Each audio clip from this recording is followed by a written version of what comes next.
Hey guys, how are you all doing? I hope you're all doing very well on this Saturday evening. Big up to each and every single one of you that's here. As always, with these videos and live streams and everything else that I do, make sure to hit the like button. Make sure to subscribe. We're on the road to 1K people, so please do love and support the channel. Anything that you can do to help is greatly appreciated. Always will be, forever will be. Really do appreciate each and every single one of you. Hope we're doing very well. We've got a watch along to contend with this evening. It is Fulham taking on Arsenal at Craven Cottage. What a game we have in store here. And after the afternoon that I've had, I'm hoping for some good news. I'm hoping for some really, really good news in the form of a Fulham win. I'm hoping that Fulham do us a favour. Nothing bad or anything for me personally. It's just a certain someone may have accidentally took Jean-Philippe Mateta out of their fantasy team this week. And yeah, because of that, I'm a little bit annoyed right now. So yeah, I've had an absolute shocker fantasy football-wise in that aspect.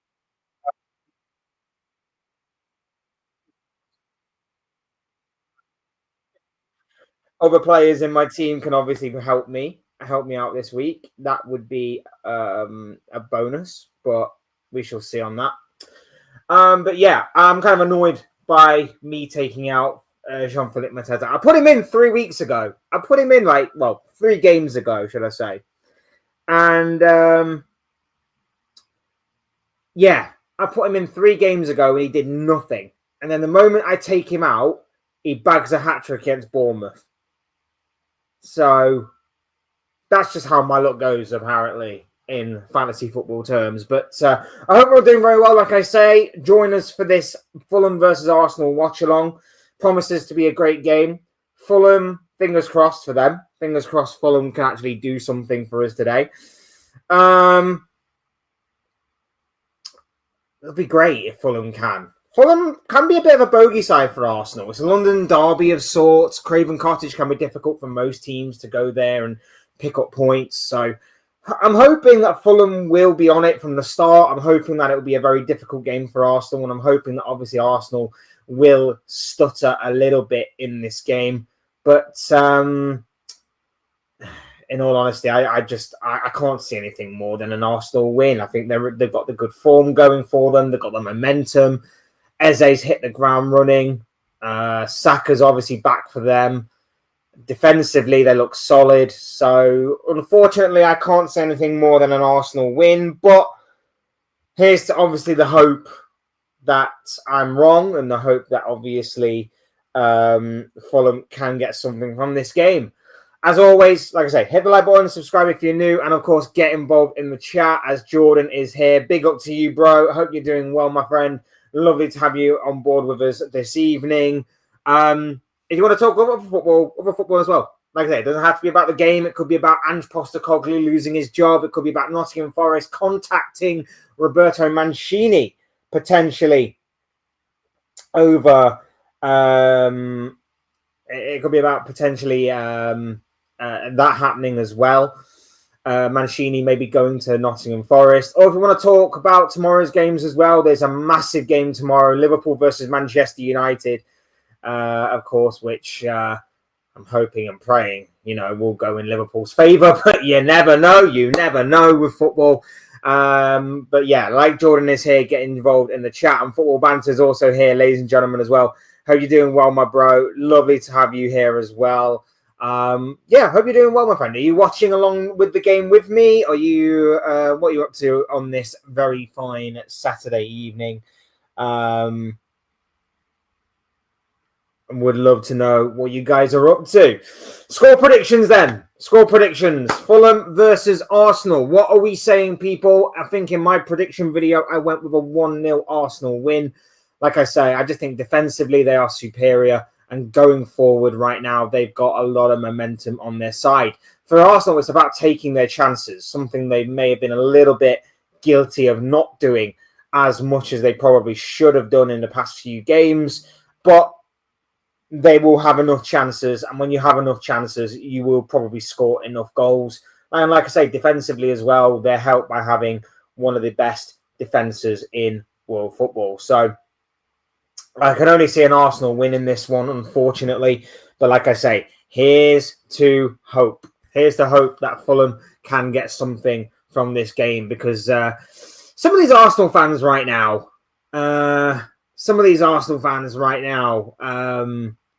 getting a little bit ahead of themselves over the course of international break. So I think it might be fair, and I think it might be right to bring them down a peg or two. Just my opinion. Just my opinion. Big up Kinsman, hope you're doing well, my bro. Lovely to have you here with us. How did you see the Newcastle, Nottingham Forest manager news with the manager? Yeah, did a video on it after it dropped. Obviously, go check that out if you haven't already. But yeah, basically, the stupid thing about it all is that anybody could see it coming. Anybody and everybody could see it coming. Like, it was never going to work out. It was never going to work out. Even Stevie Wonder could have seen it coming. That Ange Postecoglou at Nottingham Forest was never, ever, ever, ever going to work out. And yet, they still went along with it. And it backfired completely. And it is a clear example of what happens on two accounts. The first account, it's clear what happens when you have an owner who's not a footballing person make the decisions at your football club. They make bad decisions. Sacking Nuno, we don't know yet whether that was like a good or bad decision, but appointing Ange Postecoglou obviously was. So when you have a guy who's just there with, all of his millions and billions, and he's just going, I'm going to run this like a dictatorship kind of thing. What I say goes. I have no idea about football, but I'm still going to make the decisions. That is what can go wrong. And I think Forest fans, rather than point the finger at Ange Postecoglou, you should have known what you were getting with Ange. So really, you should be pointing the finger at your owner, who was wrong in this case. And the second instance of this is trophies aren't necessarily the be-all and end-all, because Nottingham Forest fans that were backing Ange's appointment were basically pointing to the fact that he seemingly did the impossible by winning a trophy with Tottenham. Now, whilst that may be somewhat true, if you scratch the surface, if you look at the bigger picture, you will see that obviously everything else of that season was a complete train wreck. And the win in the Europa League papered over some monumentally massive cracks in that club, in that fan base, in the overall team of Tottenham. So him just winning a trophy wasn't the be all and end all. It wasn't like it was the main thing. That of course was all to do with Ange Postecoglou. And yet, if the owner had actually stepped back a second and actually seen what was happening at Spurs, rather than just go, well, he won a trophy. Yeah, he won a trophy, but he didn't play his natural way of winning it. If you actually watched the Europa League, he actually did adapt and change his mindset and his philosophy and his tactics a lot in those games to actually go and win it. So, yeah, just two mindsets there to be aware of for future reference for anybody who's thinking about getting rid of a manager. You can't go from one extreme to the other, and Nuno and Big Ange are on polar opposites of the spectrum in terms of football management and of course their tactical nuance and awareness. Yeah, no problem, dude. No problem. It's all good. Big up Jordan. Who do you think will replace Ange at Forest? Well, according to Mr. David Ornstein, it might be Roberto Mancini. Well, it's John Percy, actually, of the Telegraph, through the likes of Romano and David Ornstein. But it could be Roberto Mancini.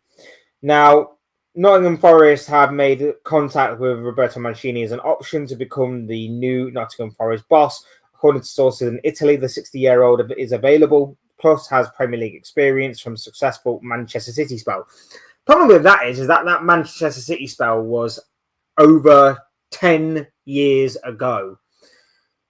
Obviously, he's since gone on to manage Italy, won the European Championships with Italy, of course, gone on to manage Saudi Arabia. I think Galatasaray, I believe, was thrown in there, or someone like that.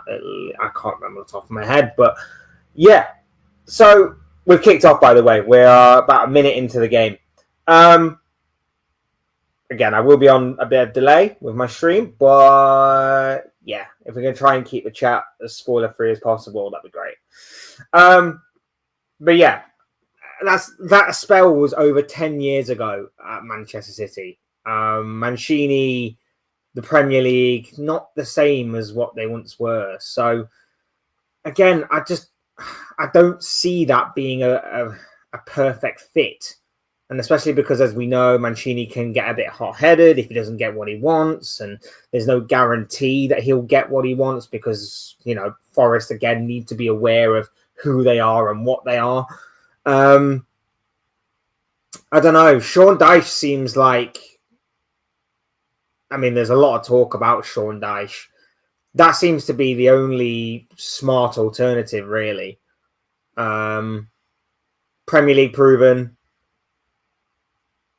knows is a safe manager, secure, but that's not necessarily what Forest wanted, which is why they made the change from Nuno to Ange very quickly.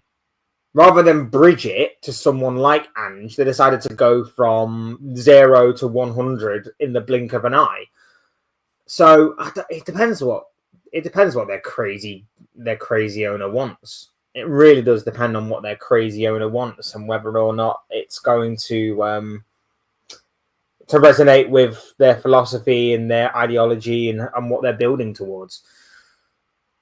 But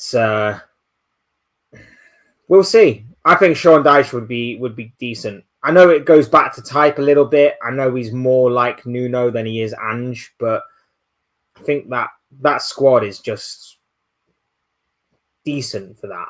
It's built for that right now. I've never seen a team that for about a year or two be so defensively solid, be so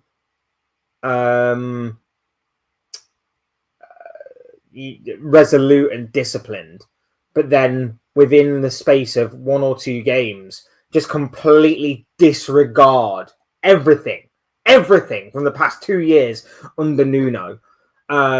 To be this team that is completely unrecognizable, a team that couldn't defend from set pieces, a team that couldn't defend in general, a team that when they went forward looked very, very toothless. It was an incredible transition for all the wrong reasons. But there you have it. It's just the way that Marinakis wanted it. And like I say, if there's any Forest fan out there that is blaming Big Ange, your blame is being your finger of blame is being pointed at the wrong place, because you should have known what you were going to get with Ange. If you'd have listened to any Tottenham fan, they would have told you. If you'd have listened to any fan with half a brain on the outside, as Gyökeres is wrestling, but Leno gets the ball. If you'd have listened to anything that a Tottenham fan was saying, or any football fan with a brain was saying about Postecoglou, you would have known that this was never going to work out. And especially not work out over the course of 8 games in all competitions. That small amount of time was never going to work either. As I said in my video, the only good thing about Postecoglou being sacked from his point of view is that you still have your I win everything in my second season as a manager intact, because You can't lose that if you don't make it to your second season. So there you have it. There you go. That's the small silver lining that Big Ange can take from this from this moment in his career. So big up to him. Forest owner firing the old manager was such a mistake. See, the Nuno one is interesting because it might seem like a mistake, but do you really want a manager that's constantly calling out the board, the hierarchy, the people in power? Do you want a manager that's going into press conferences and airing the dirty laundry about what's going on behind the scenes at your club, how the relationship between you and the owner has distanced itself over time, about how you and he's like a sporting director, isn't he, Edu? But he's like head of global football or whatever his frigging title was called. About how those two don't really see eye to eye. I don't necessarily think you can state categorically that the sacking of Nuno was the wrong call to make and was definitely wrong. Only time will really tell on that. But the hiring of Postecoglou definitely was. The hiring of Postecoglou definitely was a mistake. So yeah, it depends which way you want to look at it as in that regard. But we're here now. It's I don't know why they didn't do it during the international break. I think if it may have been an away game rather than a home game against Chelsea, I think they probably would have done it. But yeah, the writing was on the wall for a while. The writing was definitely on the wall for a while. And like I say, if you talk to any football fan with a brain, you would have known that Postecoglou and Forest were never, ever going to work out. So there you have it. There you have it. By the way, we're like 7.5 minutes in and nothing's happened. Nothing has happened in 7.5 minutes in. Fulham 0, Arsenal 0. Arsenal have a free kick just inside the Fulham half. Bukayo Saka puts it into the box. It's headed away. Falls out to Trossard. Plays it out wide to Calafiori. Calafiori with the ball in, but it's headed away comfortably. Declan Rice should pick up the scraps. And here is Bukayo Saka, but it's blocked and it's out for a Fulham throw-in. Anyway, the game. Why we're all here, hopefully, for the most part. Like I said, I'm really hoping Fulham can do something. I'm not convinced. Like I say, Arsenal are riding a huge wave of momentum.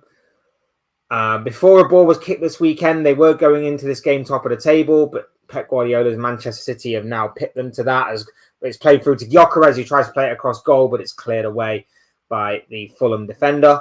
But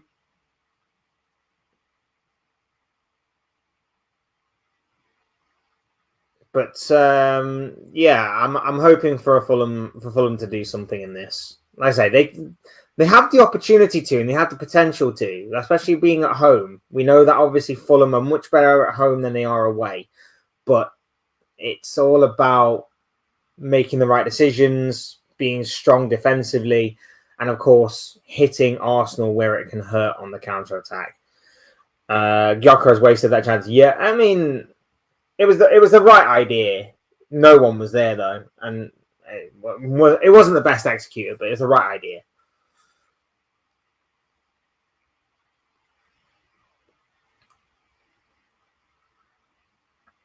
Let me know, by the way, if you're planning on watching the Liverpool-Man United game tomorrow and where you're going to be watching it from.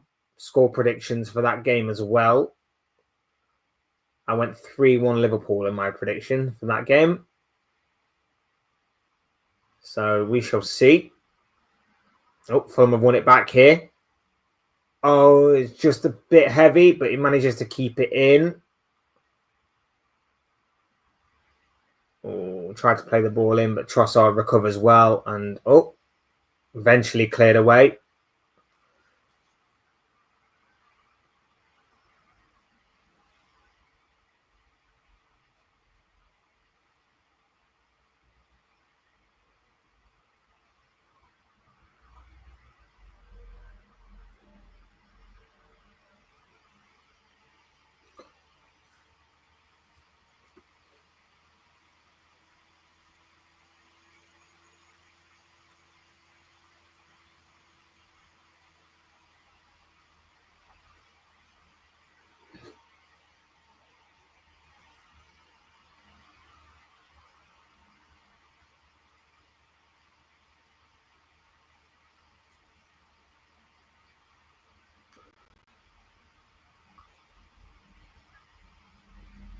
Poor ball from Gabriel, and now Fulham could be away down this right-hand side here.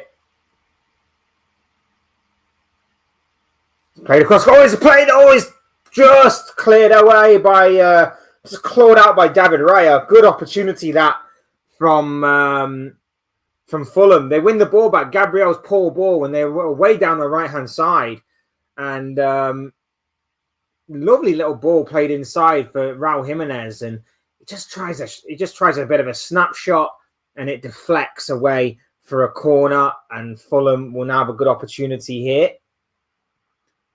Ball gets played into the edge of the area. It's hit by I think it was Harry Wilson. I want to say it was Harry Wilson, but I'm not 100% sure. But it was defended anyway, and it's gone out for a Fulham throw-in. Nice little set piece though, all alone on the edge of the penalty area. From that corner, so yeah, nice little move from Fulham there. We often talk about how Arsenal are the kings from set pieces, but Fulham there with a nice little trick of their own. Good one to look out for if Fulham ever do get another opportunity like that. I had a 3-1 incoming, but don't know from which team, because our team has been something. It has been something, and B, United are still not that good. The worry for me tomorrow is, as I go into all Liverpool games, the worry for me tomorrow is not that United will be amazing to the point of Gabriel just giving the ball away again there in another dangerous area as Fulham look to try and make him pay. That's a lovely ball put through. He's trying to bend one into the far post and it's just gone wide. But again, Gabriel losing the ball in a decent position for Fulham, and it's a lovely little ball just in between the defenders, and he's just tried to bend it into that far corner, but it's just not worked out. He just couldn't get enough bend on it, and it goes wide of the post. But Fulham there with a couple of good opportunities, and really they need to make them count, because if they don't, we know that Arsenal can punish you. And yeah, that's what may be on the cards, but we shall see. As I was saying about tomorrow's game,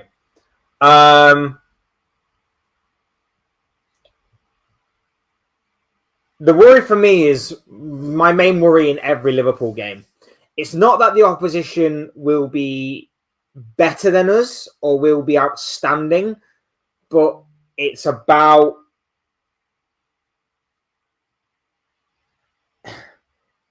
it's mainly about how we do. It's mainly about, are we going to turn up and actually dominate? Are we going to turn up and be ruthless, relentless? Or are we going to turn up overthinking it, and are we just basically going to beat ourselves? Because I can tell you, like, against Galatasaray, we beat ourselves. Against Chelsea, we beat ourselves. I don't think in any of those games, I don't think those two teams especially were that good. I think Palace very much deserved the win.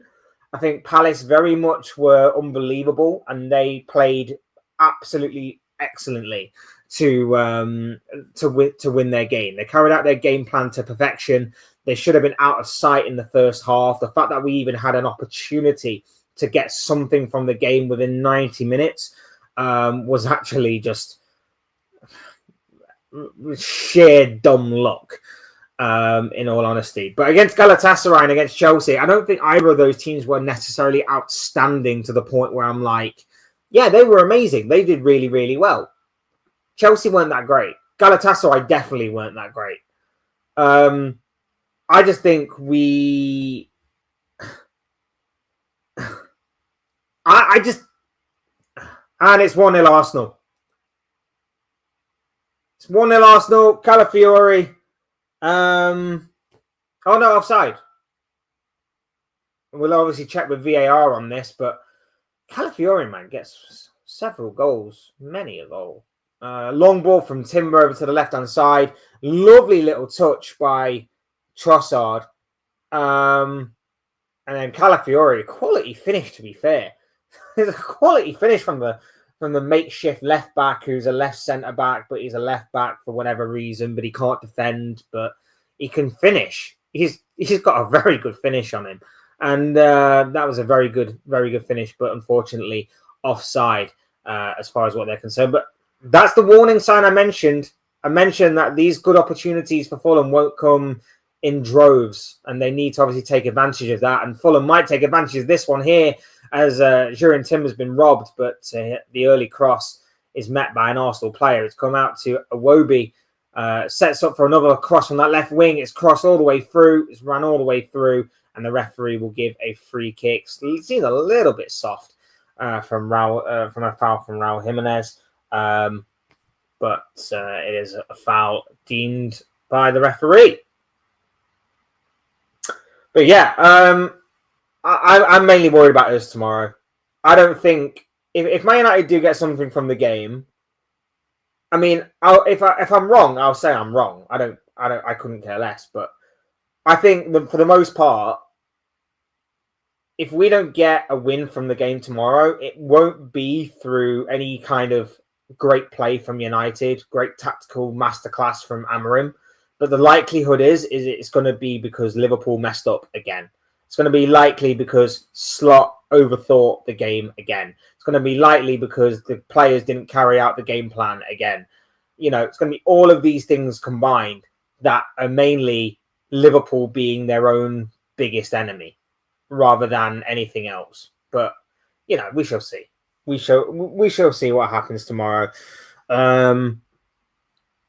I'm still confident we'll win, but yeah, I'm with you on that one. United aren't that great, but we know that they're going to turn up tomorrow. We know that they're going to turn up tomorrow in terms of they're going to go up another gear or two because of the weight of expectation, the game itself, it's a derby without it being an official derby.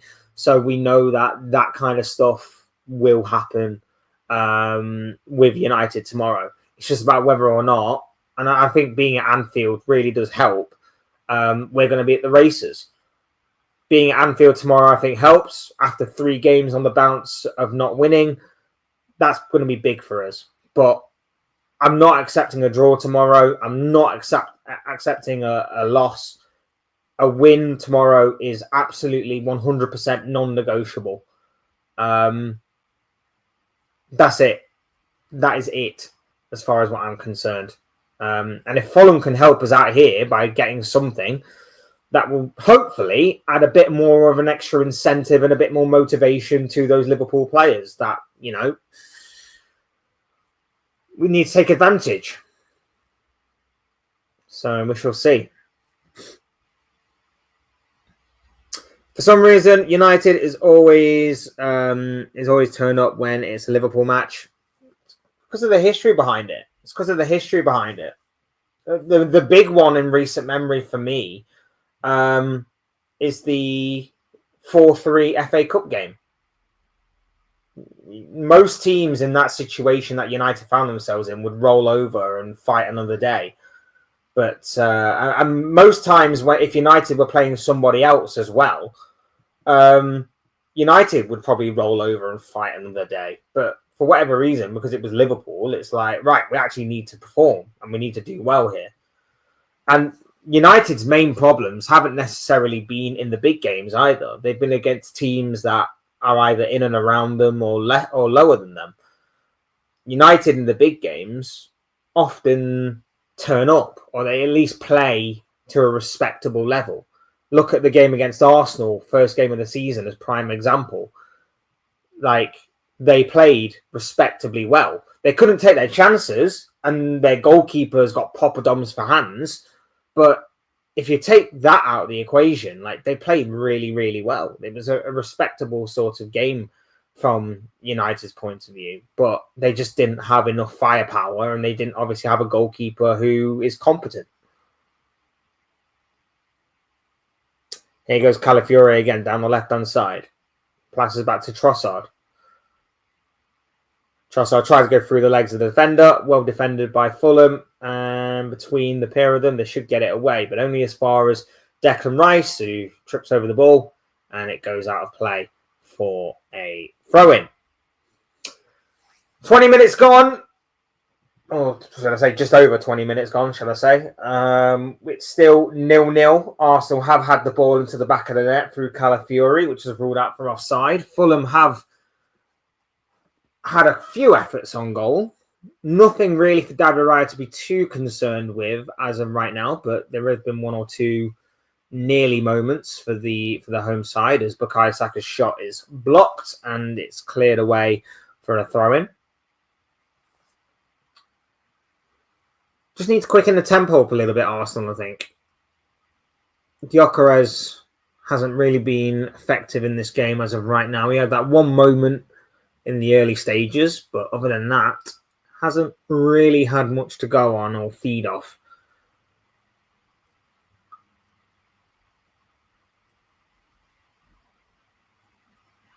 Long throw-in is going to be missiled in by Calafiori. Ran onto it. It's flicked on. It's not properly controlled by Trossard, but it does fall out here to Zubimendi. Goes right to Timber.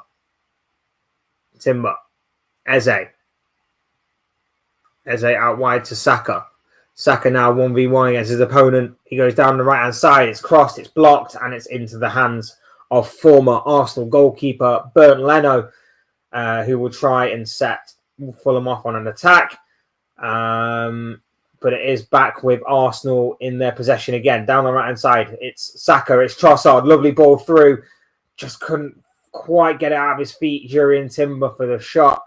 And it's cleared away by Fulham again. Again, nearly moments for both teams. It's set up, but you can just sense that Arsenal are just getting more and more of the advantage as the game wears on. You wouldn't be surprised if an Arsenal goal was right around the corner. Zubimendi tries to play one over, but that will go all the way through for a goal kick.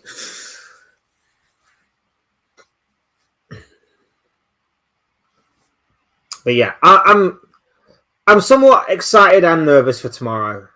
I'm excited because, you know, it has been a long couple of weeks of no club football. I'm excited to see Liverpool back. But at the same time, I'm not excited because if we play anything like we have done this season, then we're going to be in for maybe a very long, very painful 90-odd minutes or so. That I just can't be dealing with. I'm just hoping that Slot gets it right tomorrow. I hope the players are firing on all cylinders. I'm just hoping it's going to be a game in which we can look back and go, Liverpool have now arrived. You know, it's been a long beginning to the season, but Liverpool have now arrived. We've found our groove a little bit. Slot's making the right choices, the right combinations. Can't be playing Ekitike and Wirtz together. But then when Isak enters the fray, taking off Wirtz, it has to be Wirtz and Isak. If you're going to play Ekitike, you have to play then the three in midfield of like McAllister, Gravenberch, and Jones, or McAllister, Gravenberch, Szoboszlai. You've got to be doing that. You can't be doing all of these chopping and changing things every 5 minutes. Can't be doing the wrong combinations. Cody Gakpo needs to find his form that he has on international duty. It just needs to be one of them games where everything clicks into place. And I'm hoping that begins on Sunday. I'm hoping and praying that all of that begins on Sunday.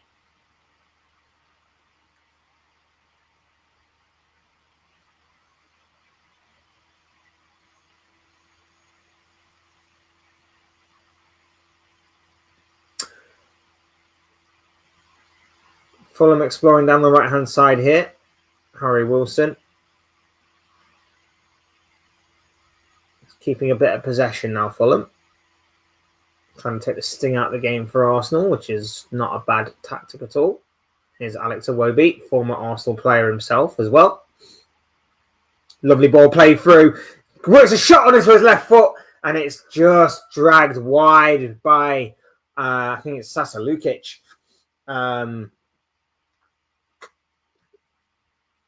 Just works onto it. It's a nice little ball through.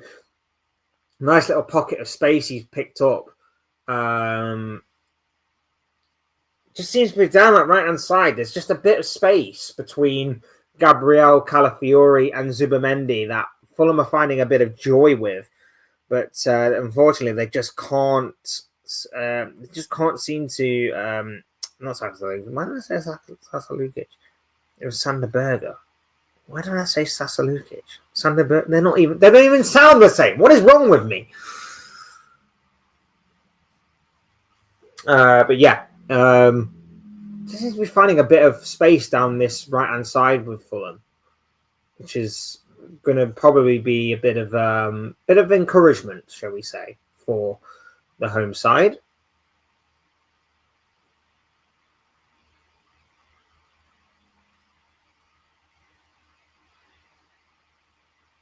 As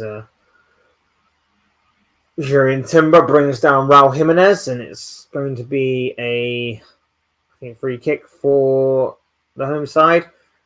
Only 2 touches so far for Victor Gyökeres. Only 2 touches so far for Victor Gyökeres.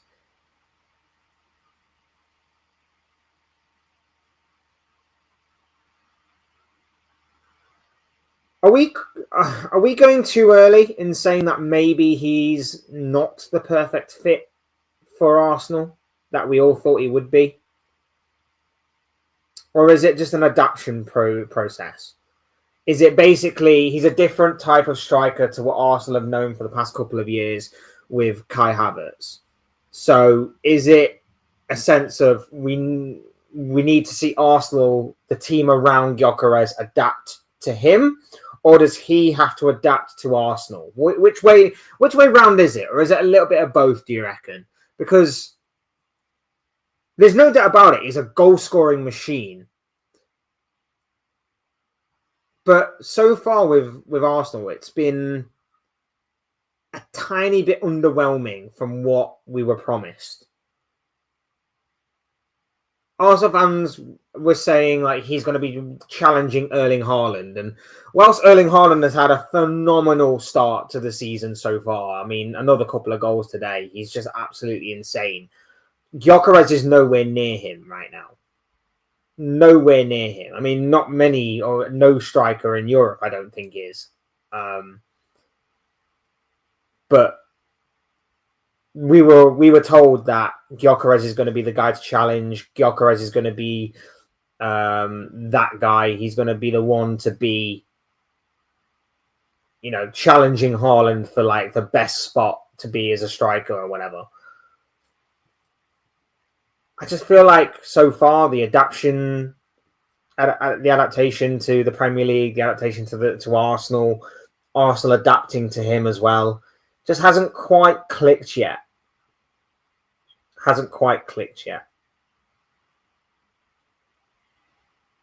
Maybe it's like a Florian Wirtz situation again.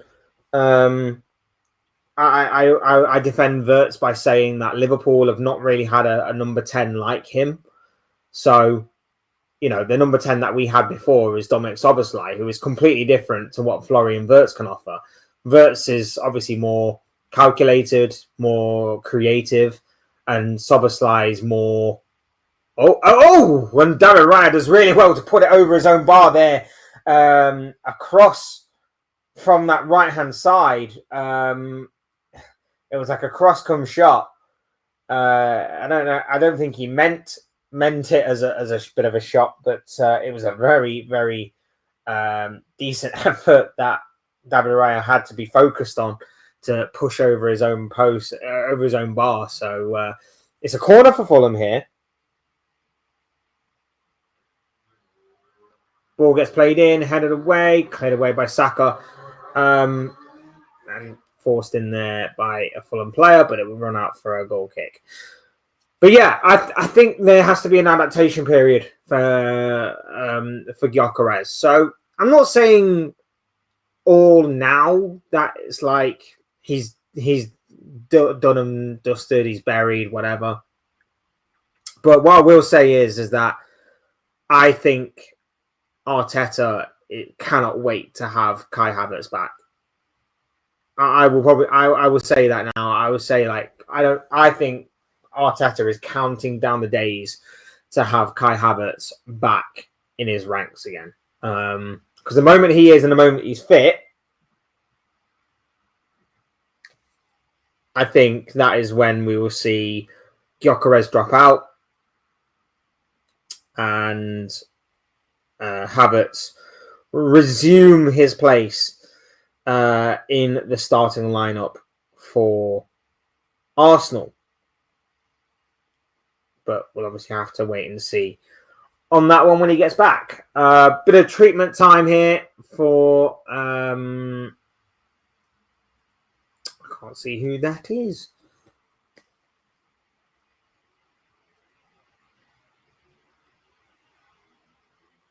For Tom Kearney.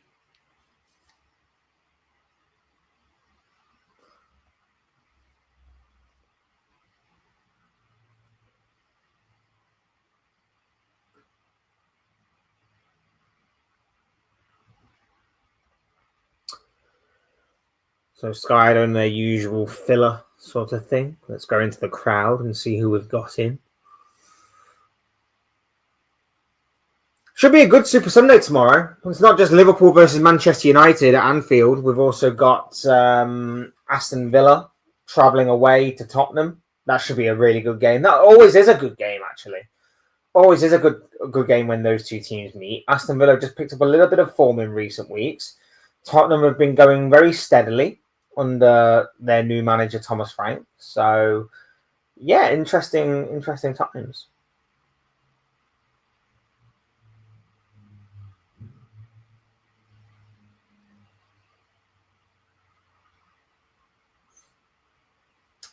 Play resumes from down the right-hand side of Arsenal. Here's Timber.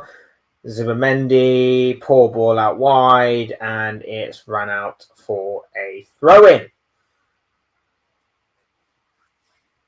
Just not quite clicked for Arsenal. Just not quite clicked for Arsenal right now. It's a little slow. It's a little sloppy at times. It's just not quite clicked into gear yet for Arsenal. But sometimes the international break can do that to you. Here's Declan Rice, played out wide to Calafiori. Down the line to Trossard.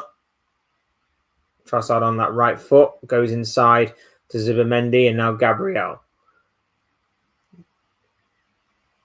It's keeping the ball, Arsenal, just looking and probing and trying to make an opening happen.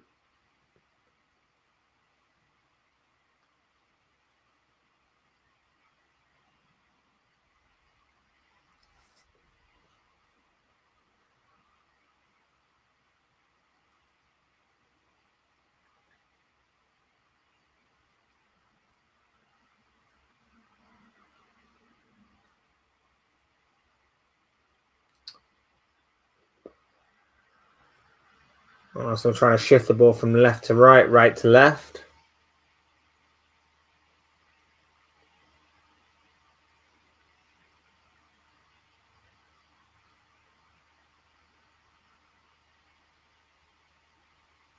Here's Saka on the right-hand side. Lays the ball inside to Timber, tries to reverse ball it into the path of Eze, but it doesn't quite work, but it does fall to Trossard instead. Calafiori on the left-hand side, cuts inside on that right foot, goes for goal, it's blocked, and it's out for a corner off of Joachim Andersen. Decent move there from Arsenal, just slow, left to right, sped up a little bit. Calafiori getting onto his right foot and having a go at goal. I say, he's a weird player, Calafiori. Like, he's so weird in terms of, like, his defensive awareness is, like, so skeptical. But, like, going forward, dangerous.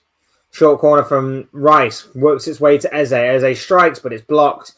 First real corner that Arsenal have had. Well, not from the first real corner, but first corner, I think, from that side.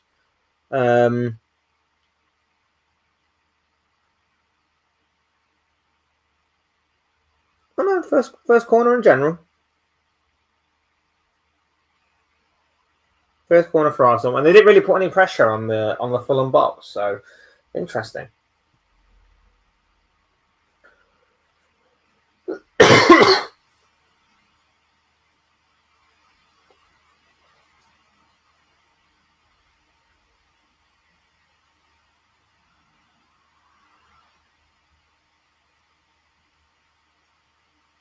Oh, lovely ball played for us. Gyökeres strikes it. Good save by Leno, but it's still in play.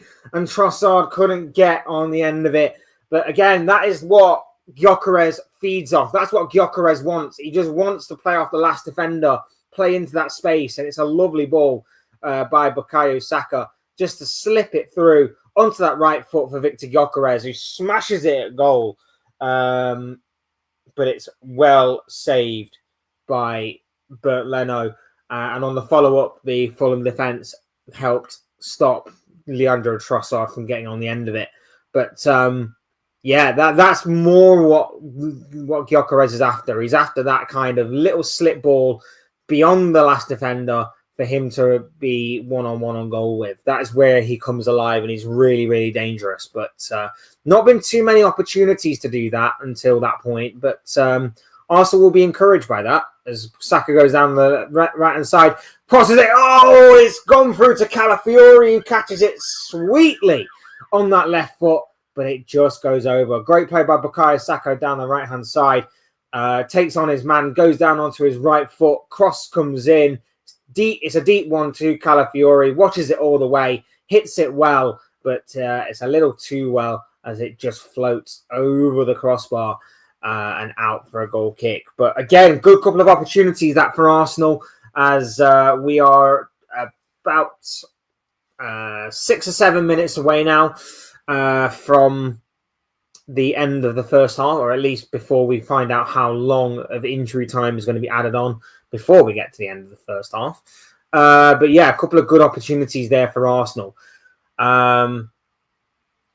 Need to see more of that from Gyökeres, but it's all about obviously the service into him needs to be good. That's where I think Arsenal have let themselves down a little bit in terms of having Gyökeres there, because if the service ain't there, he's not obviously going to get the chances.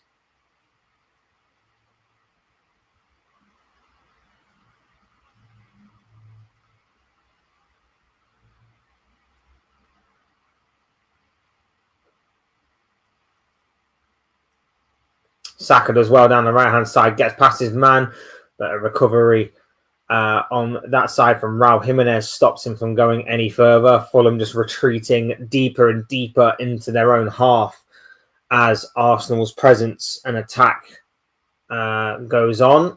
It'll be a corner this time from the right-hand side, in-swinging corner perhaps from Bukayo Saka. Going to put some real pressure on the goalkeeper Bernd Leno in this situation.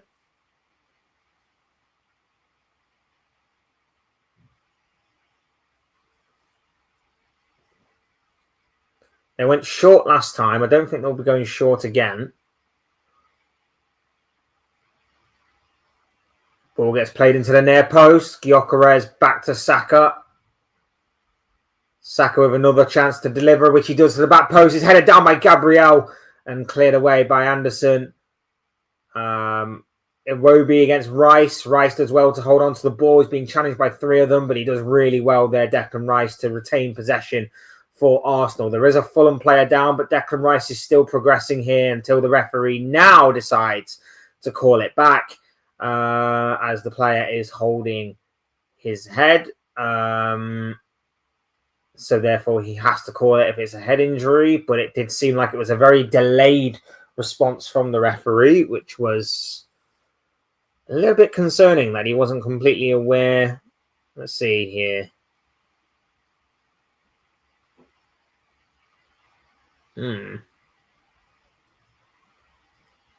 He gets caught in the face by his own teammate.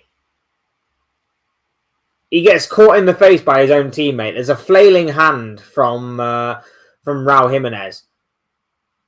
There's a flailing hand from Raul Jimenez that catches him in the face. And Josh King goes down. The youngster got caught by his own teammate. But because it's a head injury, of course, you have to call it. You have to bring it back just in case there was something more. So, yeah. Frustrating for Arsenal, but decent tactic, I guess. Another problem for Fulham here. Joachim Andersen is down receiving treatment. We've already seen Tom Kearney go down in this half. So Fulham just a little bit, just a few issues right now.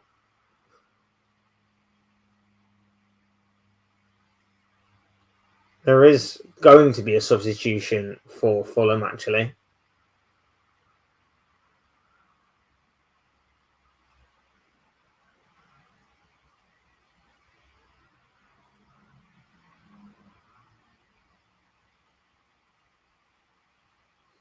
It will be Anderson who is coming off. And Issa Diop. It's going to be Issa Diop who's coming on. Diop on, Anderson off.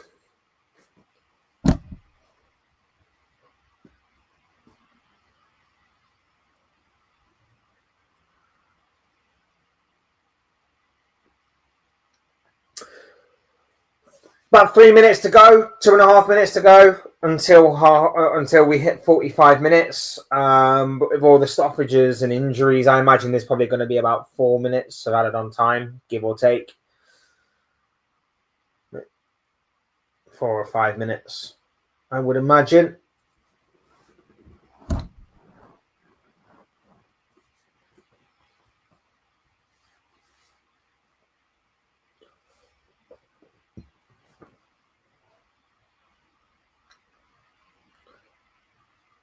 There's Bukayo Saka again down that right-hand side. Had a bit of joy in recent minutes as Bukayo Saka down there. Interesting to see how that one develops. Declan Rice. Into Zubimendi. Into Timber. Saliba. Rice. Timber down the right-hand side for Saka with a bit of space now to move into. Iwobi goes over to challenge. He goes past Iwobi. Right foot cross in. And it's headed behind by a Fulham defender. But again, another dangerous moment from Bukayo Saka. We were just saying how he's had a bit more joy down that right-hand side. And again, he gets past his man and delivers what could have been a very dangerous cross had it not been for the interception of the Fulham defender to put it behind for a corner. But, the respite is only momentarily.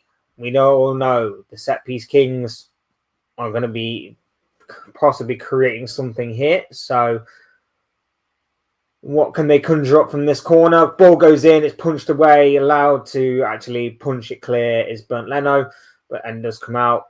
Zubimendi tries to put it back into the box. It hits Harry Wilson in the face and he goes down holding his face. So the referee has to, of course, pull it back for that for the head injury. Yeah, obviously not a foul. It's just a whack in the face on the ball. So we'll check to see if he's okay and then resume.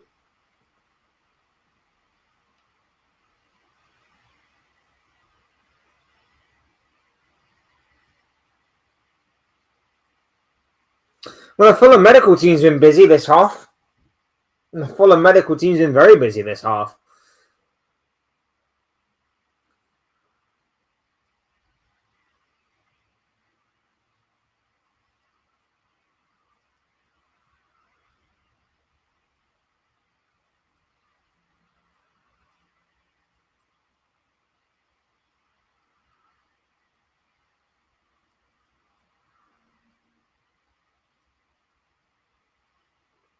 Let's find out how many added time. Oh, 6 minutes. We've got 6 minutes of added on time at the end of the first half.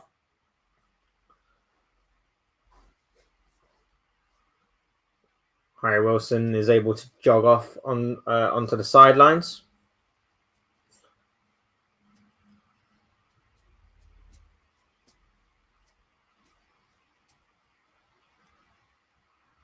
And Arsenal resume play. Lovely ball down the wing.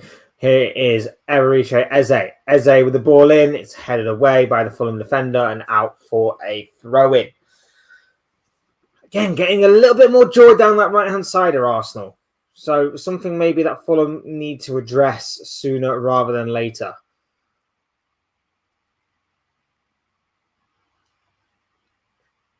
Arsenal with the ball from right to left. Here's Declan Rice.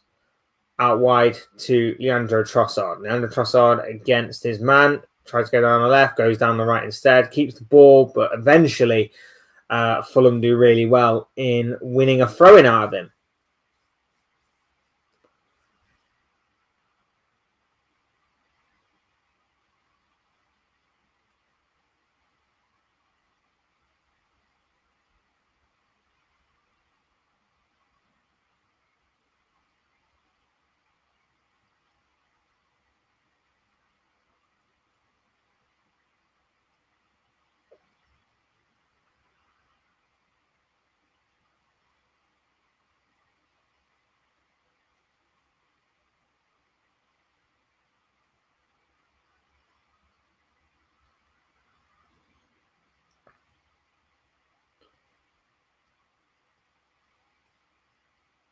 Gabriel does well to head the ball out of play, and there's going to be a Fulham throw-in deep inside the Arsenal half.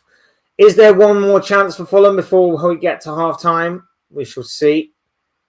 It's probably going to be a long throw-in as well. That is going to be delivered by Sessegnon.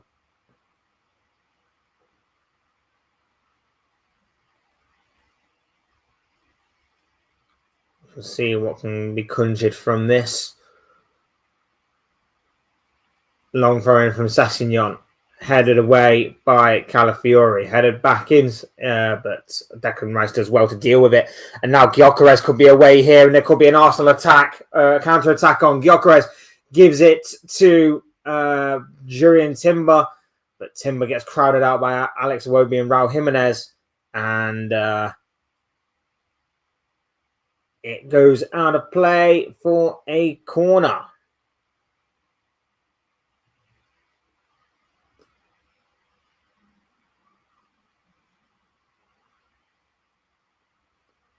Well defended and well recovered there from Fulham. Could have led to a counter-attack, but put to a stop quickly there. Arsenal corner. Saka with a delivery. Leno again this time, punching clear yet again. Rice down the line to Trossard. Trossard left-footed cross into the box, headed away, out only as far as William Saliba. Back out wide right to Saka. Saka cuts onto his left foot, delivers another cross into the box, which again is dealt with by Alex Iwobi, and Leandro Trossard will watch that go out of play for a throw-in, and we'll restart the game instantly by throwing the ball to Rice.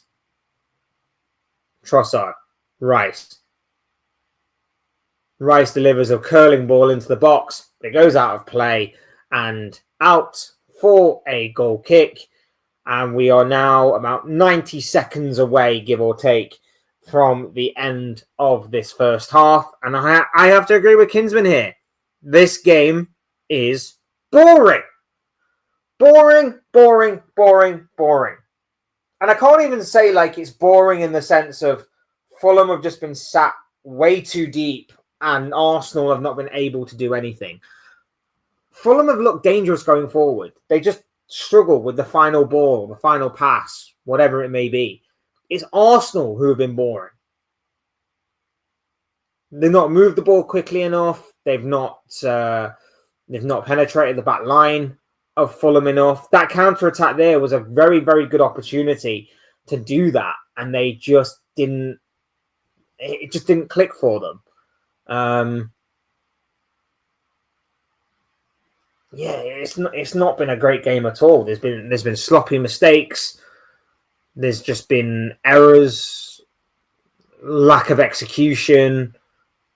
Just, it's not been a great game to watch at all.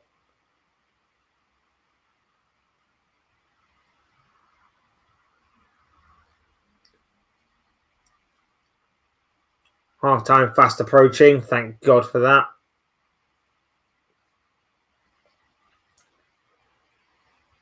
Saliba down the right hand side to Saka. I say Arsenal's only joy has been giving the ball to Bukayo Saka. Bukayo Saka's got the beating of his man down that right hand side. But they just don't do it enough. Declan Rice over the top. Now down the right hand side. This time it's Timber. Timber back to Saka on that left foot. Lays it off for Declan Rice who strikes it. But it's wide of the target. And that will probably be it for the action in the first half. Good opportunity there. Again, as I say, it's built up down that right hand side. Lovely ball by Declan Rice to Timber. Timber works it back to Saka. Saka tees up Declan Rice. But his curling effort is curled wide of the mark, and that will be the final action of the first half. 0-0. 0-0 in what has not exactly been a game of too many highlights. It's not exactly been a classic so far. Fulham have had a few opportunities, few half chances. David Raya being forced into, I think it was David Raya anyway, a decent stop to deny Fulham from going ahead. One or two half opportunities for Fulham later, putting the ball wide on a couple of occasions. Arsenal fired back. They've had a couple of good opportunities themselves. Victor Gyökeres, not many touches in that first half, but he did smash a shot, which was well saved by Bernd Leno. Calafiori had the ball in the back of the net, which was ruled out for offside, and rightly so. I'm not going to lie, guys, it hasn't been that great. Arsenal need to move the ball quicker. Arsenal need to be more decisive in the final third. They need to stop being sloppy defensively. They've surprisingly been a bit sloppy defensively, have Arsenal. Giving the ball away cheaply. Fulham looking to pounce on the counter-attack whenever they can. It's set up good, but like I say, it's been a bit of a snooze fest. It's been a bit of a snooze fest. Ugh.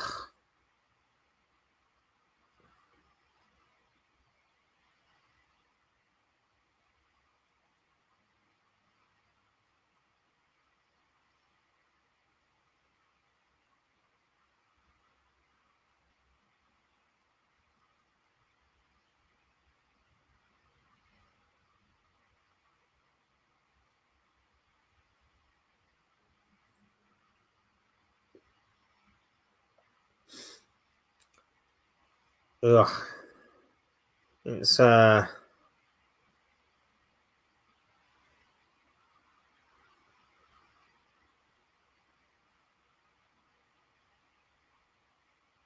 not great.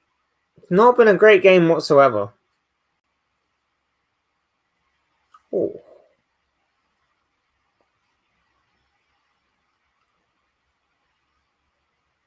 Sorry, I've just seen Voltemader's goal today against Brighton. That is an outrageous finish. That is an outrageous finish. Fair play to the man. Fair play to him.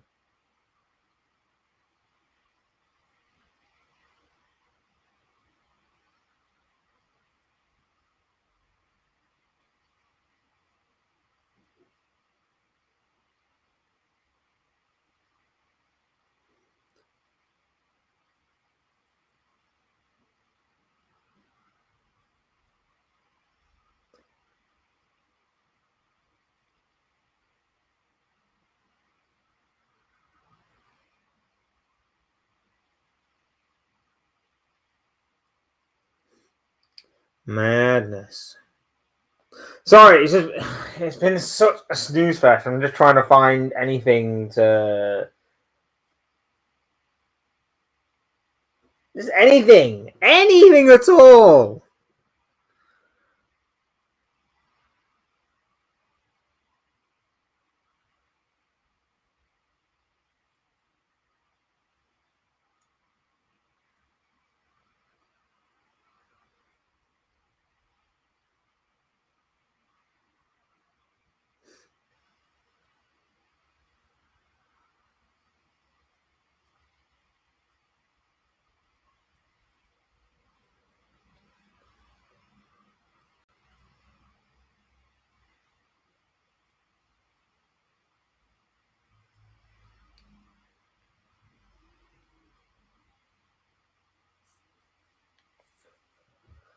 Such a poor game. Well, I'm going to go to sleep now. Good night, bro.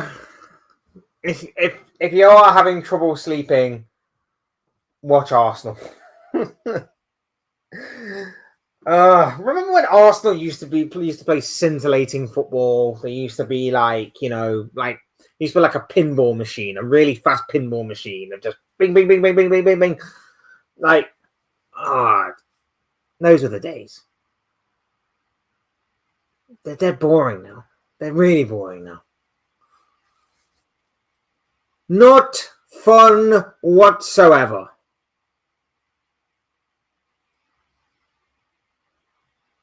But as I say, this game is held in the balance. Fulham haven't just came here to make up the numbers or anything. Like, Fulham have came to play. They're just biding their time, picking their moments. And they could have actually gone ahead. They did have one or two efforts on goal. Harry Wilson had one or two. They had a decent corner routine, which was blocked. It's, let's say, it's not under own possibility for them to get something in this game. So we shall see. Big up Ballum is in the building. How you doing, bro? Lovely to have you. Lovely to have you here, my bro. I hope you're doing well. Liverpool must win tomorrow. No crisis, please. Oh, dude, I hate to think if we lose tomorrow. I absolutely hate to think if we were to lose tomorrow. You're right. It's non-negotiable. We win or we have a crisis. We win or we have a crisis on our hands. It's as simple as that, bro. It's as simple as that. We cannot afford to lose tomorrow. And that's why the pressure is on us massively.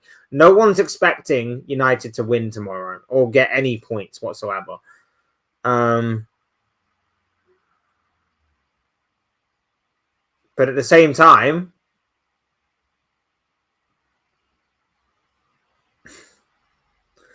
it's all on us.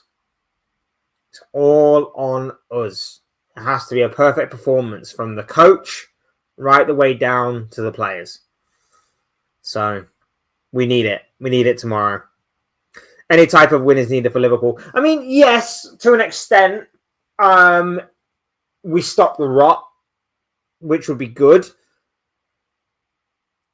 I want a performance, though, tomorrow. I want a performance. I want this to be the performance in which we look back on and go, this is where Liverpool turned up this season. This is where Liverpool decided, right, we've messed around. We've got into gear. We're going to start going up a few levels.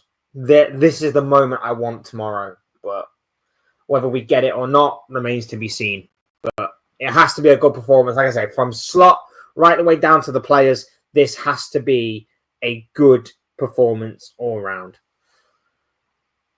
Arsenal fans panic. Any type of draw they think is bad. I still back Arsenal to win in the second half. I still think they'll get the job done in the end. Unfortunately. Yeah, is what it is. Ansley, as you say in your YouTube video, yeah, we spoke about that earlier, and of course, like I say, I've got a video on that on the channel elsewhere. But yeah, a bizarre manager appointment. Was he worse than Frank de Boer?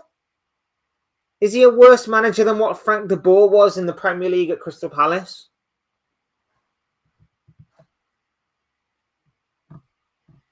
Who was worse? De Boer or Postecoglou? I mean, I don't think De Boer actually won any game or actually drew any games. So I think at least Postecoglou managed to pick up a point.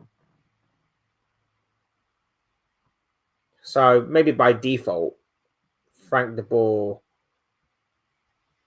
may have been worse. How many games? Why am I got? I don't even remember. Salah will turn up tomorrow. I hope you're right, my bro. He normally does against Man United, to be fair to him. But I hope you are definitely right tomorrow. Go on, everyone. 1,000 by the end of the year by Christmas for Captain Brendan. Yeah, that'd be amazing Christmas/New Year present if we can get to 1,000. Like I say, I appreciate you all being here regardless. Appreciate every single one of you that's hit the like button over the years and chatted in the live chat or subscribed overall. You guys are absolutely awesome, and I cannot honestly thank you enough. But yeah, would appreciate any other support from new people as well. Like I say, feel free to get involved. Trying to build up an interesting and exciting community. Let me know where you're watching from. Let me know who you are, what your name is, what you prefer to be called, all of that kind of stuff. Get involved in the chat, ladies and gentlemen. Would be great to hear from you all. Did you see how good Federico Chiesa is playing in training? My guy Chiesa, man. My guy Chiesa. Love him. Slot just needs to put more trust in this man. Just needs to put more trust in him. More trust in Federico Chiesa. Did Bremen win today? Did they play today? I don't even know. I've only been following Premier League today.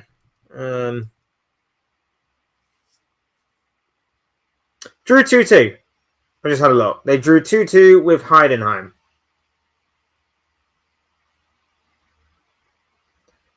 And are currently sat 11th in the Bundesliga table. Oh, I forgot it was Bayern and Dortmund. And guess who scored for Bayern Munich? Bayern Munich are winning 1-0. Guess who scored for Bayern Munich? Because I bet you can't guess. There's absolutely no way you're guessing who scored for Bayern Munich. Take a wild guess without looking at it, without Googling it. Take a wild guess at who you think scored for Bayern Munich. You'll never guess who it was. You'll never guess. Frank de Boer only had 4 matches and scored no goals in that time. Really? I thought he had more than 4 matches, you know. I thought he had like 5, 6, maybe 7 at most. That's mad. I knew he didn't score any goals, and I think Postecoglou only scored 1 goal in the 5 games that he played. Well, 5 Premier League games at least. Obviously, they had the Carabao Cup game and the 2 Europa League games. So, but yeah, I thought he had a bit more than that, to be honest. Why do I know this? I was at Crystal Palace Club Shop when he was fired on this day in Southeast London for my first visit or so back in 2017. Where were you when Frank de Boer was sacked? Nice, rate it. I am watching from Southwest London, Balham area. Fair play. Federico Chiesa is looking quick and energetic in training, taking players on. I say he needs more game time. He needs more trust. He needs more trust. I'd play him over Gakpo tomorrow, you know. I would put Chiesa on the left wing over Gakpo tomorrow. Just my shout. Just my shout. Mamanashvili in goal. Frimpong right back. Kirkez left back. Van Dijk and Gomez in the heart of the defence. Gravenberch, Jones, Wirtz in midfield. Salah on the right. Chiesa on the left. And up front, I'd go... I'd start Isak. That will be my team for tomorrow. Play Chiesa on the left. Do you think Florian and Elise can play in the same team? Possible in a way. One would have to play on the left wing role. Not necessarily. They could work. Elise on the right. Flow through the middle. Chiesa and Engamar on the left. Yeah, Google will show you that Frank de Boer had 4 games and no goals scored in that time. See, again, I knew about the goals. I knew that obviously they didn't score any goals, but I thought they had more than 4 games. Only by 1 or 2 more. But yeah, 4 games. Crazy. Yeah, he's worse then.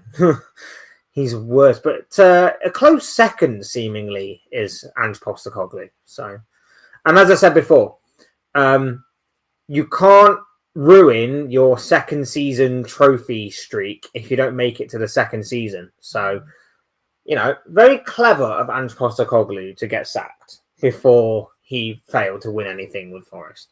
Although, he might have actually won the championship. But then again, they did lose to Swansea in the Carabao Cup, so maybe not.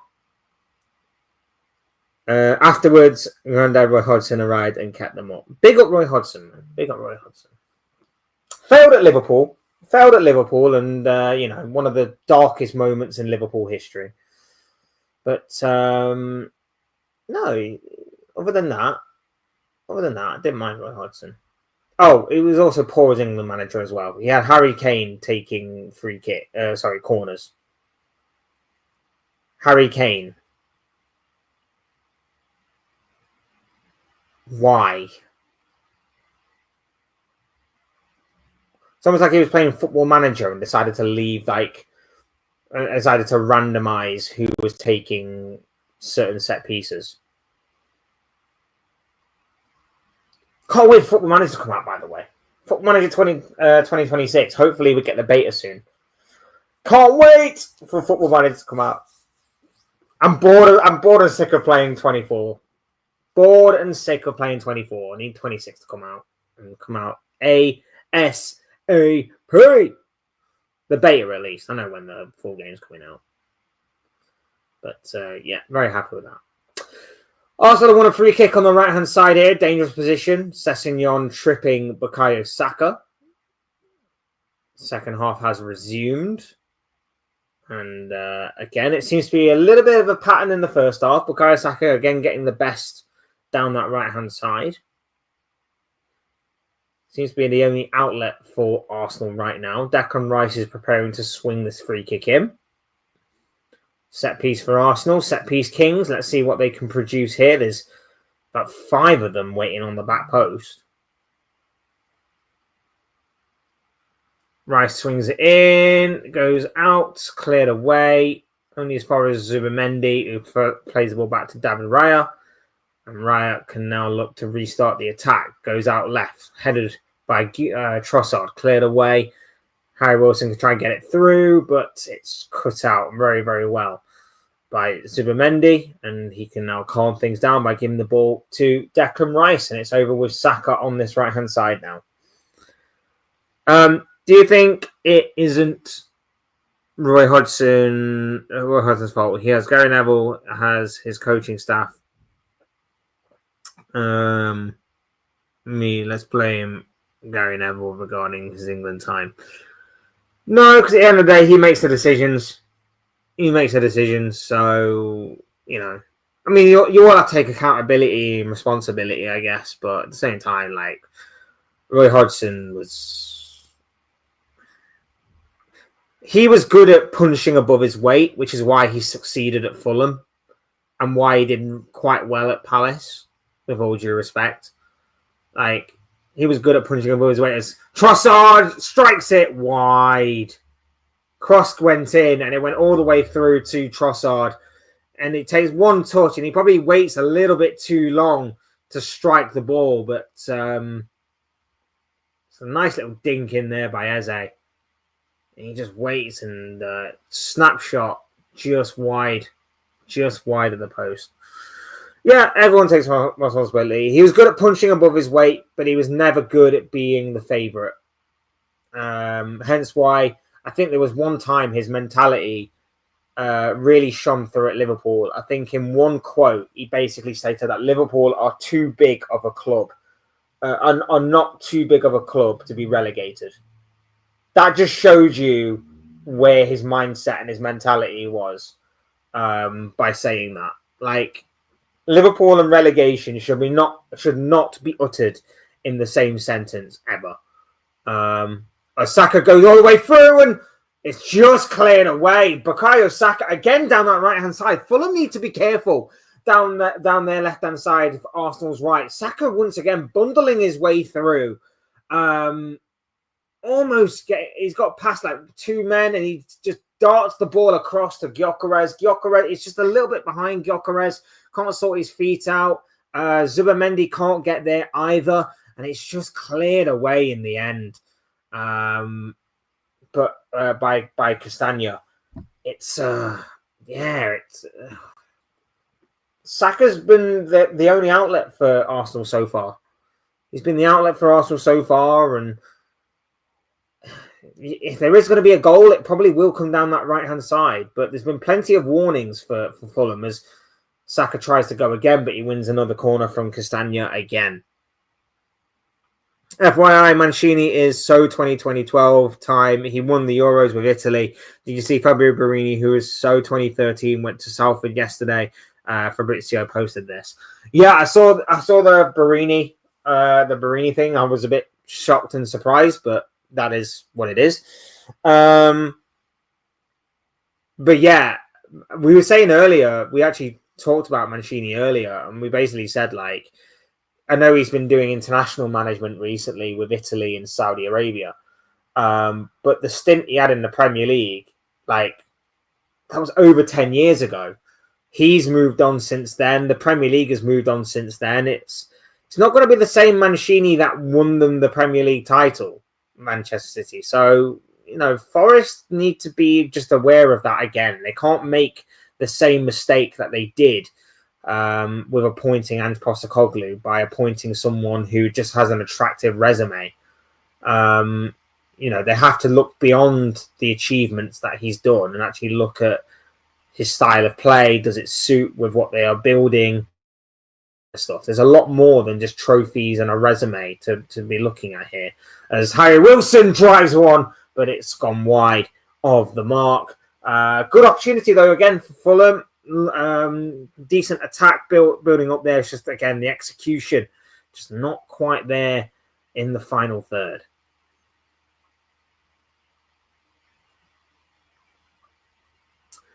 Do you like Fabio Borini? Do you remember Fabio? He wasn't that good at Liverpool. No, he was not. Came in with a lot of potential, came in with a lot of hype, but did not reach his potential at all. And we ended up throwing basically the majority of our goal-scoring output on him, Mario Balotelli, another fellow Italian, and of course Ricky Lambert. And it just did not work. Shockingly. All three of them were our striking options. And they just didn't work. Ugh. One away from 960. Subscribe, everyone. And 41 from 1,000. Appreciate it, bro. Appreciate each and every single one of you for being here. And appreciate each and every single one of you for liking and subscribing and doing all of that good stuff. Really do appreciate it from each and every single one of you. You guys are absolutely awesome, and I cannot thank you enough. I'll watch along tomorrow, or no, we need Liverpool to win. I might do. I'm going to see if I'll have the opportunity to do so. As of right now, it's a no, but if I do get the chance to, I will, but I don't know if I will. So maybe, maybe not. We have to keep posted on that. Roberto Mancini never managed in the Premier League away from his time in Manchester, correct? I don't think he's managed any other Premier League club other than Manchester. I think he had like a spell at Galatasaray or something. But he's not come back to the Premier League since, no. Roberto Mancini leave Italy for Saudi Arabia. Okay, you mentioned this now a few seconds ago. Yeah. He obviously won the European Championships with Italy. Italy then went on a bit of a downward spiral after that. And then he went to Saudi Arabia, presumably for money, I guess. Does seem a little strange that you'd win a big tournament with Italy, but then not go and take a big job. But it is what it is.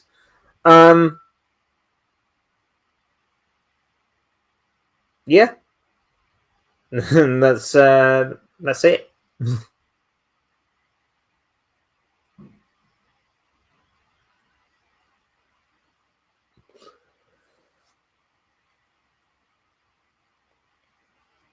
Sky Sports are responding with their Nottingham Forest are in advanced talks with Sean Dyche now, so we'll see. As Fulham there, good attacking move again by Fulham, really causing some food for thought for Arsenal. Harry Wilson pulling all the strings, just gets worked out here, right from right to left. Flicked on by Timber, just gets it away from Raul Jimenez, but it does fall to Iwobi, cuts back, sets it up nicely for Harry Wilson, strikes it. It's always rising, but again, it's another good opportunity for Fulham. They need to take one of these opportunities, Fulham. They need to take one of these opportunities, but they are causing some problems for Arsenal. It's an interesting situation that we've got on our hands here. Said it wasn't going to be easy for Arsenal. I said right at the beginning it was not going to be easy for Arsenal this game, but Arsenal still have threats of their own, particularly on this right-hand side where the majority of the good stuff that Arsenal have produced in this game has come from. Sean Dyche has been linked. Can't see this. Why English managers aren't that much interested by others these days for Premier League jobs. It makes... Gyökeres went over in the box there. I don't know if VAR will take a look at it. It did seem a little clumsy from the Fulham defender. Timber, it was a nice incisive ball by Timber into the Fulham, into Gyökeres. And he doesn't really make contact with the ball. Doesn't make contact with the ball, the Fulham defender, and it does trip him. And Gyökeres tries to remain on his feet, but does go down. It's played on anyway, so yeah, it seems like VAR were happy for it to not be given, but yeah, it's again playing with fire a little bit back there, Fulham. Sean Dyche does make a lot of sense, though. When you consider that Sean Dyche I think he lives in the Nottingham area, or at least he's known to be fond of the Nottingham area. I'm not sure if he actually lives here or not. But I think he's very fond of the Nottingham area, so it makes sense in that respect. The only thing that doesn't make any sense is that you basically got rid of Nuno to go for Ange, who's a completely different manager type to what you had before. But then you go to Sean Dyche, who is very similar to the manager that you had previously. So it's a little bit as to like, why would you do that? But at least you've learned from your mistakes, kind of thing. There was a time when Liverpool had Luis Suarez and Fabio Borini as backup before Daniel arrived from Chelsea in January 2013. Suarez came in 2011. Suarez came in 2011 and left in 2014. And pretty sure Borini came in 12, 13? 12 or 13, I can't remember. Ball gets whipped in. It's going through to the back post and it's in. It's Leandro Trossard. It's 1-0 Arsenal. And for all of Fulham's defending, we said about them missing opportunities. It's Leandro Trossard with the goal, arriving in at the back post to tap home. The easiest of opportunities. Set piece FC once again strikes as Arsenal get a goal from the corner from Bukayo Saka. In the swinging corner, flicked on. I didn't actually see who flicked it on. May have been Calafiori or Gabriel. I think it was Gabriel actually. Flicked on from Gabriel. Yeah, it was flicked on from Gabriel, and Trossard is there to just bundle it home. It's 1-0 Arsenal, and for all of the good play that Fulham have done, all undone by that one moment. And Arsenal go ahead in the game, and that probably is going to be it.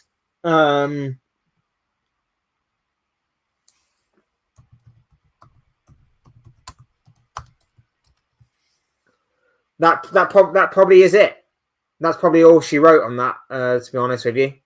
As much as I want to say that Fulham will get back into this game, I have my doubts. As much as I want them to.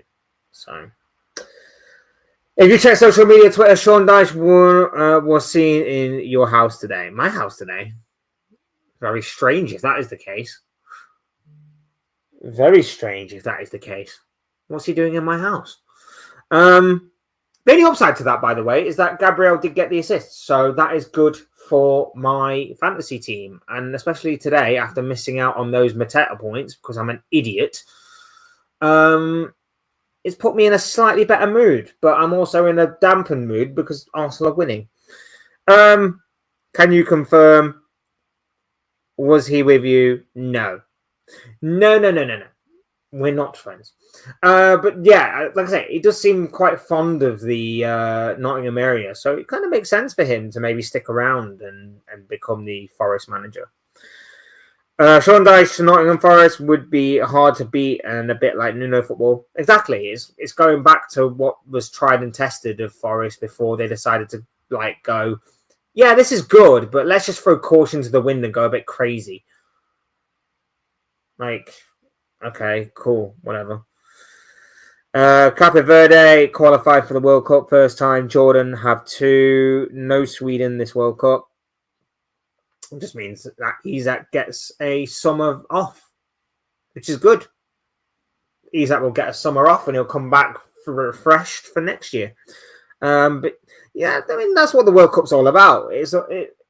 I like having new countries qualify for it every now and again because it's nice because you get different fans that are just happy to be there and they come in their numbers and they bring something different to the tournament and to proceedings. It's quite nice. It's going to be good to see the Jordan national team and Cape Verde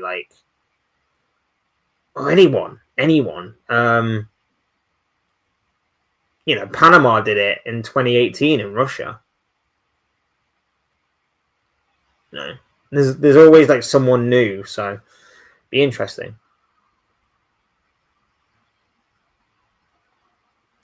Thanks, Jeff. Yeah, man. Thanks, Jeff. If you take social media, Sean Dyche was seen in Nottingham area today. Not surprising. Like I say, he's always in the Nottingham area, I think.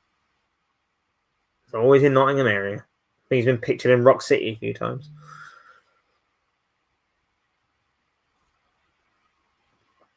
Follow me to score. They are losing. Cheers, Jeff. Will we get AFCON watch-alongs from you if you fancy a match or two? Not every match in this played in Morocco, I heard. Maybe the latter stages. I don't know. I'm only interested for Salah. It would be amazing if Salah could win it for Egypt. Potentially could be his last one. I don't know. Depends on how it goes, but it would be great if Egypt were to win it. Egypt to win AFCON or Senegal. What year was that again? That was 2018, 19, 22? When was the Salah versus Mane final? 22? I think it was 22, wasn't it? Incredible. South Africa finally in a World Cup. Can you do Shabalala dance, Captain Fletch? Nope. I have been warned by my lawyer that I can't do that, unfortunately, for you. So, yeah, it is what it is. I say finally in the World Cup first time. Yeah, but they've actually qualified for it rather than just be the host nation. So it sort of makes it better for them. Here's Saka bundling his way through. It's a great stop by Bernd Leno. Great play by Bukayo Saka. This time from the left-hand side. Bundles his way through the penalty area. Works his way onto his left foot. It's a decent strike, but it's a fantastic save by Bernd Leno. Gets a really strong hand to it to deny the Arsenal captain. But yeah, Arsenal are seemingly now taking the initiative in this game, controlling the game, and are just looking to maybe put the game beyond all doubt by getting a second goal in this one. Yeah, I know what you mean, but first time they've actually qualified without it being through being the host nation. So Fair play. He's pointed to the spot as a penalty. It's a penalty for Arsenal. Now, I've got to say, as much as it did seem a little clumsy from Kevin. Oh, actually, he might not actually get the ball.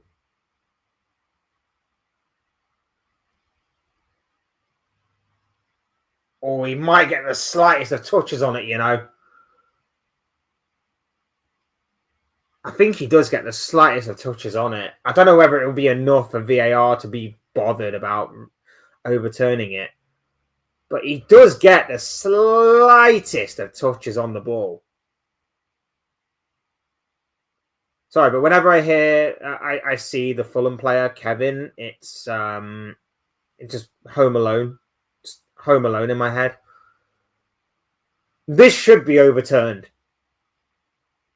This should be overturned. He gets the ball. Like, I understand it's quite it's a risky challenge, but he definitely does get the ball first. He definitely gets the ball first.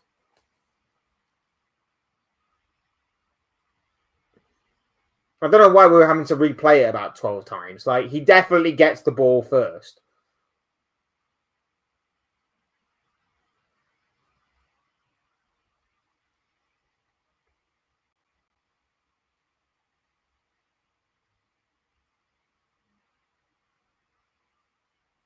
He's going over to the monitor. We kind of know what this means. It means that it's probably going to be enough to overturn the original decision. But I don't think it's a penalty. I think he does get. I think he definitely gets the ball first.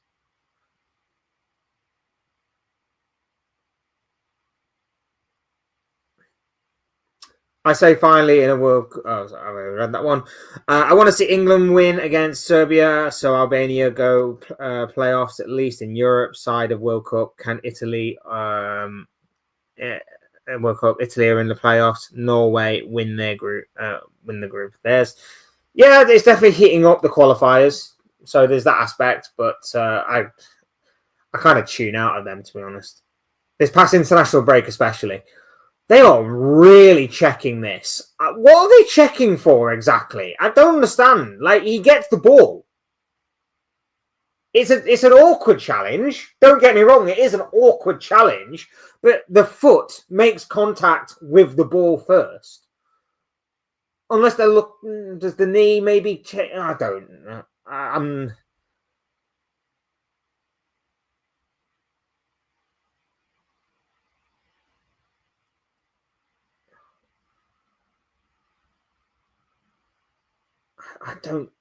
They're really, really checking this.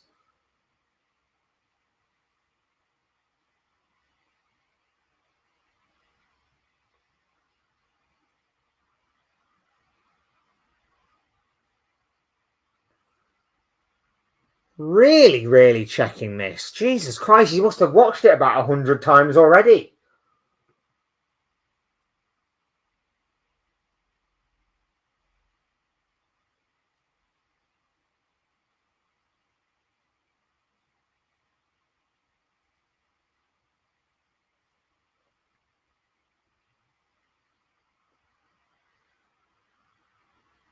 No penalty. We finally got there. We finally got there. We knew it about 5 minutes ago. We knew about 5 minutes ago that it wasn't a penalty. He definitely gets the ball. It's not a penalty. Like, it does look awkward, and on some angles, it does look worse than others. But he definitely does get a touch of the ball. So it definitely is not a penalty. It's definitely not a penalty. We knew that about 5 minutes ago. We saw from like a camera angle that he definitely gets the ball first. But yeah, let's take it from about 20 other different angles. Let's waste another 5 minutes. Let's really dramatize and drag that all out. Jesus frigging Christ. What a waste of everyone's time. What a waste of everyone's time. A very good challenge by the Fulham defender in the end. Like, it looks awkward than what it actually is. but a very good challenge. And yet we had to see Anthony Taylor watch it about 400 times just to kind of make it out like, I really need to try and justify my decision here. And then when he couldn't, it went like, yeah, it's all right. We'll go again. We need a Salah goal tomorrow. He needs to get back into scoring form. He absolutely does. And the perfect opposition for him to do that is against United, because let's face it, he's got a very good goal scoring record against United. So fingers crossed that will be the case tomorrow. Mo Salah is the king of Egypt. He most certainly is.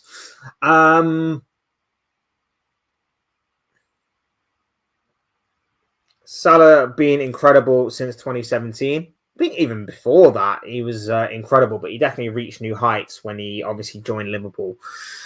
Albania could play San Marino in World Cup playoff semi-final. Albania have Arsenal and Liverpool fan Dua Lipa. Fair enough.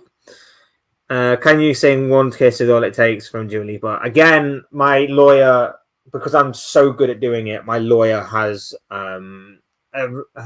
advised me not to. Sometimes when they drag a VAR decision, they give a penalty or a red card in the end. VAR, you know what I mean. VAR type. I mean, yeah, I got what you mean. Yeah, I mean, I've got to say this, right?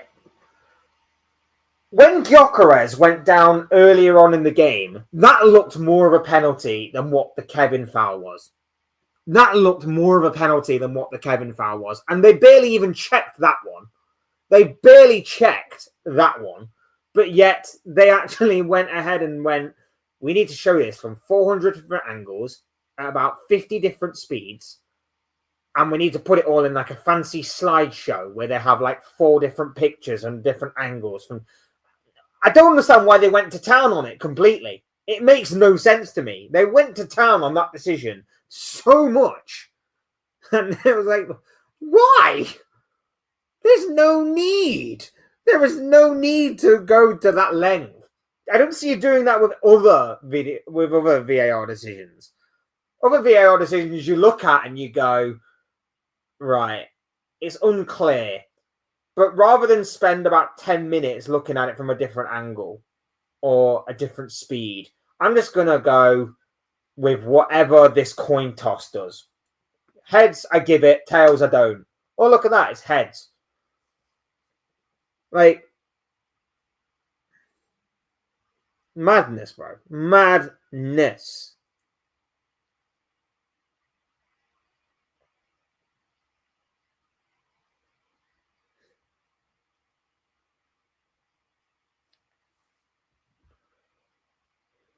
No penalty in the end. Yeah, just a long, drawn-out, pointless process in which 5 extra minutes are going to be added on at the end of the half for no reason whatsoever other than referee and VAR incompetence.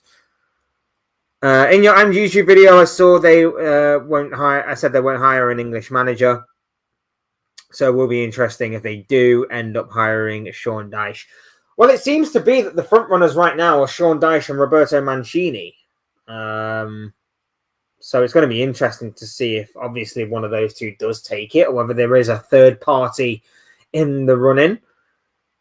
I find it strange in general that they didn't just simply sack him during the international break, but it is what it is.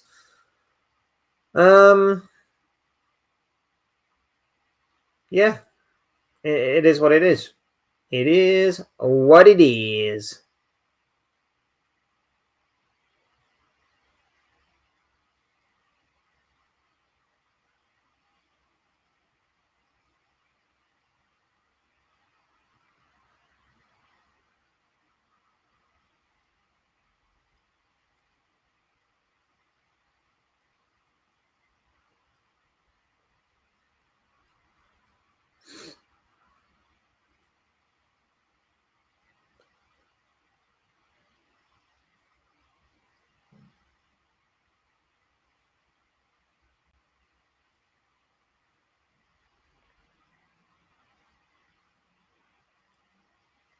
Cross goes in, it's brought down, it's cleared away. and a foul is given in favour of Arsenal. It's interesting though, because a Fulham player did go down the penalty area, but seemed to be under the same challenge as what the referee's just given a free kick for Arsenal. I mean, Gabriel does have his hand around his arm across his neck. Seems already going down. No penalty. No penalty. Mark Goldbridge has good history with Sean Dyche from his FIFA time. There are good compilations of Mark Goldbridge, to be fair, from his time playing FIFA. Burnley, Sean Dyche, VAR making him out to be like a right prick. Nah. Big old Goldbridge, man. Big old Goldbridge.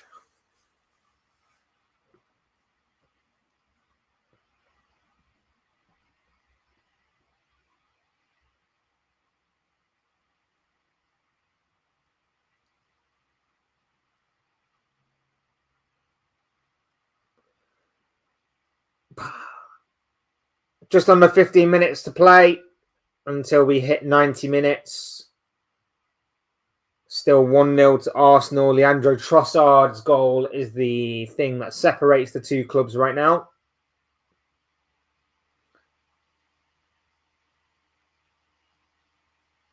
Hopefully, Fulham can get back into this, but we shall see. Quick throw-in taken. Fulham in a decent position here, but they've given the ball away to Gyökeres, who's thrown to the floor, and that will be a free kick to Arsenal. I'm a little bit surprised that Sander Berge's not picked up a yellow card there. A little bit surprised at that, to be honest, but it is what it is.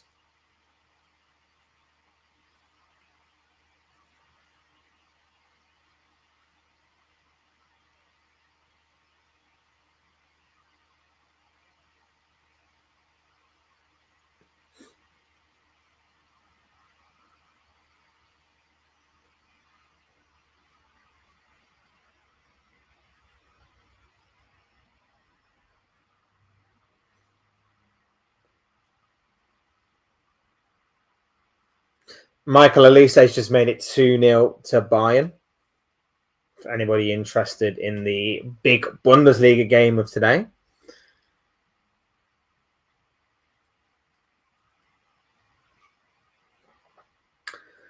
Can you sing Sabrina Carpenter? No. 2 reasons. 1, not my genre of music. And 2, again, my lawyer would have to get involved. Thoughts on Fulham Stadium? Craven Cottage. Are you a fan as an away fan? It has history and everything.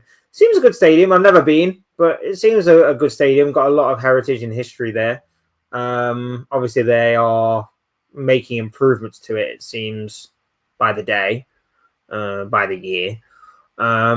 But yeah, it seems an alright stadium, to be fair, and it's obviously been a bit of a fortress for Fulham over the years. So yeah, it's good. It's good.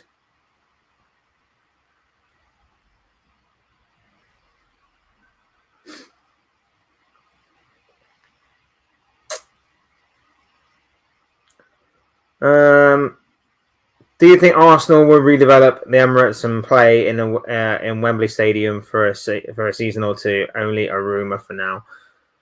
I don't think they'll completely change the stadium and do what Tottenham did a few years ago, where they were playing at Wembley. But I think, if obviously the numbers suit what they're planning to do and the revenue looks good and everything, I imagine they could expand the stadium. Obviously, they'll have to look into it, but I imagine that could be a possibility somewhere down the line. Obviously, I don't know if they've done any work to it since it opened in 2006. So we shall see. Only mentioned Sabrina Carpenter because how popular her songs are this year, or 2025. Yeah, she's popular. Like I say, it's not really my genre of music, to be fair. So yeah, it is what it is.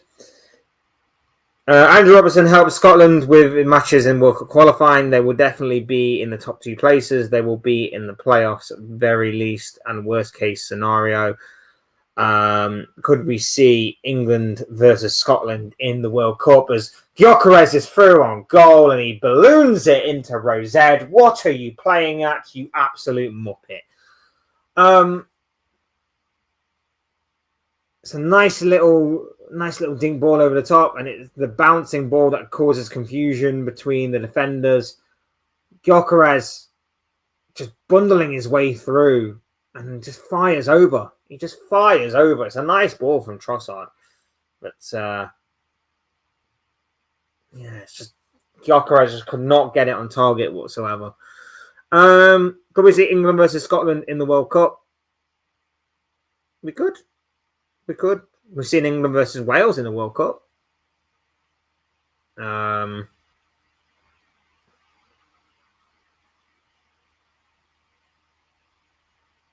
sure we've seen England versus Scotland before in recent years, haven't we?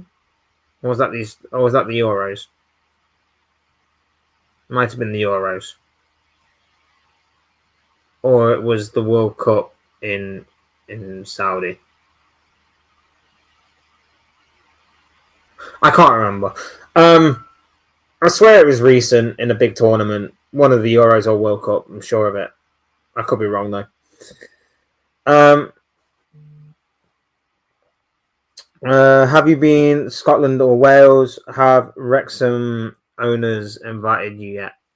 No. I've been to Cardiff once or twice. But I've never actually been to Scotland. I need to go to Scotland. I need to go to Edinburgh. Edinburgh is apparently lovely, even if it is very cold. But yeah, definitely one of the places to go. Who would you like England to have in the World Cup group if you could pick 3 teams in general? I mean, I genuinely couldn't care less. with all due respect to your question, dude, I genuinely, I'm so disassociated from the England national team. It's unbelievable. Like, but I wouldn't want to go for like the easy nations. I'd want to go for the tougher ones. So I'd go Spain. I'd go Argentina, and I don't know. I'd go for I would say Brazil, but Brazil are not that good anymore.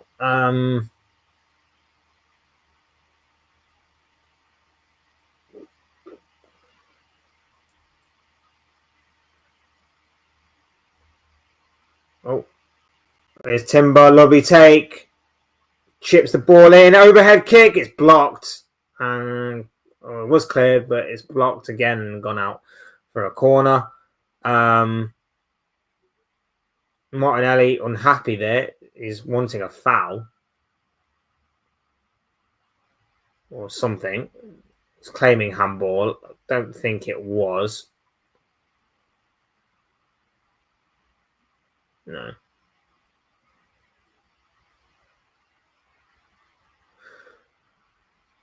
No, don't know. Really understand what they're complaining for.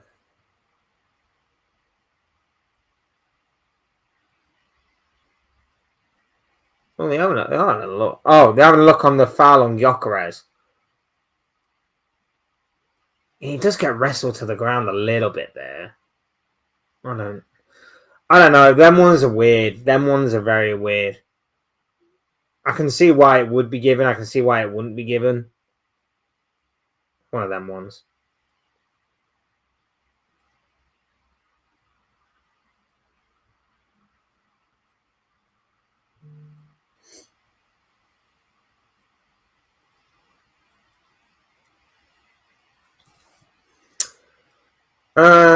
Could Liverpool score 6-7 tomorrow?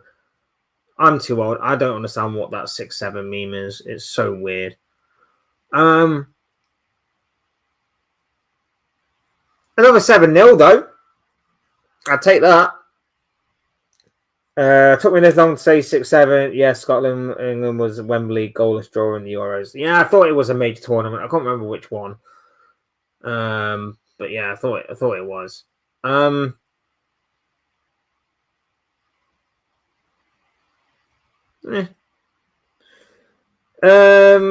Yeah, I don't know what the 6-7 meme is, dude. I'm not gonna lie to you. I don't get it. And the worst part is like people say it to me, and I go, "What does it mean?" And they go, "Oh, it's just funny." And it's like, I know what you said, but that doesn't explain to me why it's funny. You know, I don't get it. Jordan Henderson is playing more in England team under Thomas Tuchel since he arrived. He's just tried, tested, and reliable, isn't he? Jordan Henderson. He's just tried and tested and reliable. Fair enough. Fair enough. Tried, tested, and reliable, Mr. Jordan Henderson. Is it the right call? Maybe not, but it is what it is. I couldn't care less. I couldn't care less for the England national team. I'm so disassociated from it. I genuinely don't care. They could pull Michael Owen on one leg with the amount of hamstring injuries he's got out of retirement, play him up front alongside Harry Kane, and I still wouldn't care. I would have no idea. I wouldn't care. I wouldn't know. Flex doesn't understand it. He is getting old, as they say. I don't. I ask people to explain it to me, and they just go, "It's funny," and I'm like, "Okay." It's like the kind of thing I expect, like my 1.5-year-old to laugh at, like just because it sounds funny or it sounds weird. Like I can understand her laughing at it, but like if you're like between the age of like 18 and 24 and like you're laughing at that, it's like, why? It doesn't make any sense.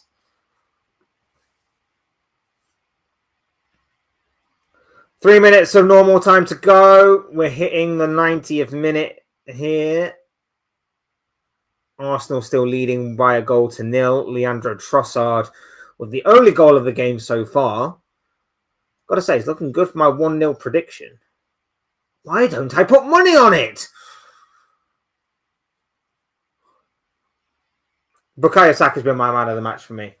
My man of the match has been Bukayo Saka. He's been Arsenal's only great outlet. Arsenal have not been great.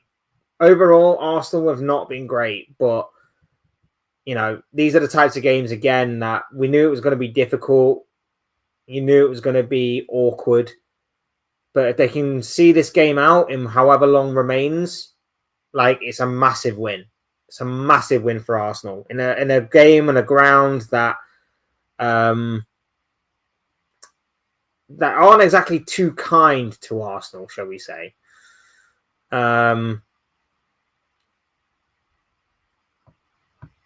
It'll be a big win. A big win for the Gunners if they are to see this game out, which I think they will. I even said when they went 1-0 up that that's probably game over. And that should be a goal kick, but it's in fact a corner. But we shall see.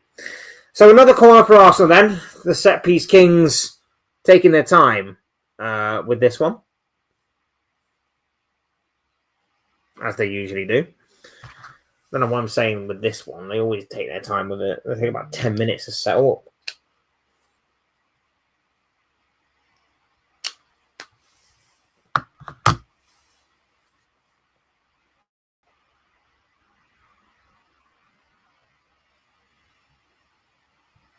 Corner comes to nothing, and Saliba smashes it out for a throw-in. Can you do Saka's limping walk?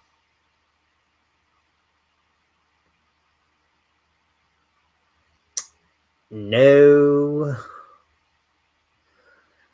Do you agree Dembele winning the award should it have been him, Lamine Yamal, or Salah? I'm a little bit surprised it wasn't Lamine Yamal, simply for the reason that, I thought his popularity and his sort of PR from being this phenomenal generational talent at 18 years old, won so much with Barcelona, got through to a Champions League semi-final, and I thought it would create massive buzz for both the competition and for FIFA and for football if, they were to make this great breaking story of this 18-year-old kid winning the award. But Dembele's a worthy winner. I can understand why. Salah, I think, should have been placed slightly higher. I don't think he should have been below Vitinha, but I can understand top three as to why he would be there. But he came fourth, so once again he gets disrespected. 9 minutes of added on time, by the way, so there's still time for Fulham to maybe cause a bit of an upset here, but I don't know if they will or not. I highly doubt it. And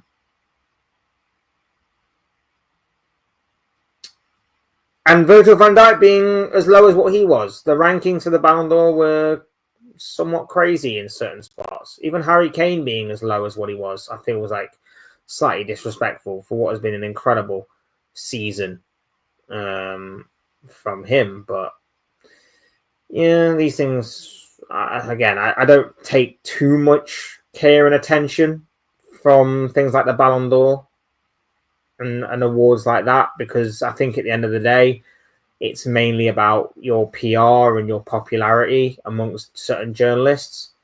Wasn't there a story about a journalist who didn't vote Lewandowski or something because he didn't have enough pace on FIFA? Someone was telling me something like that. I don't know whether to believe it or not.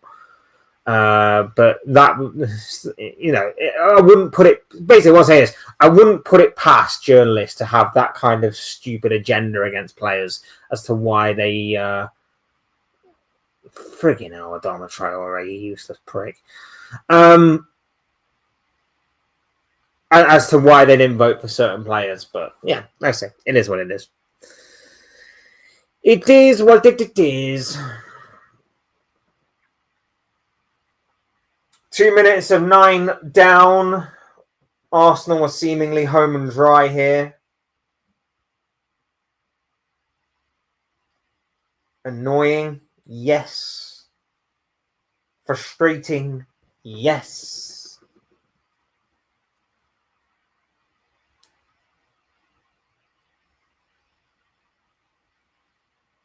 But it is what it is. It is what it is.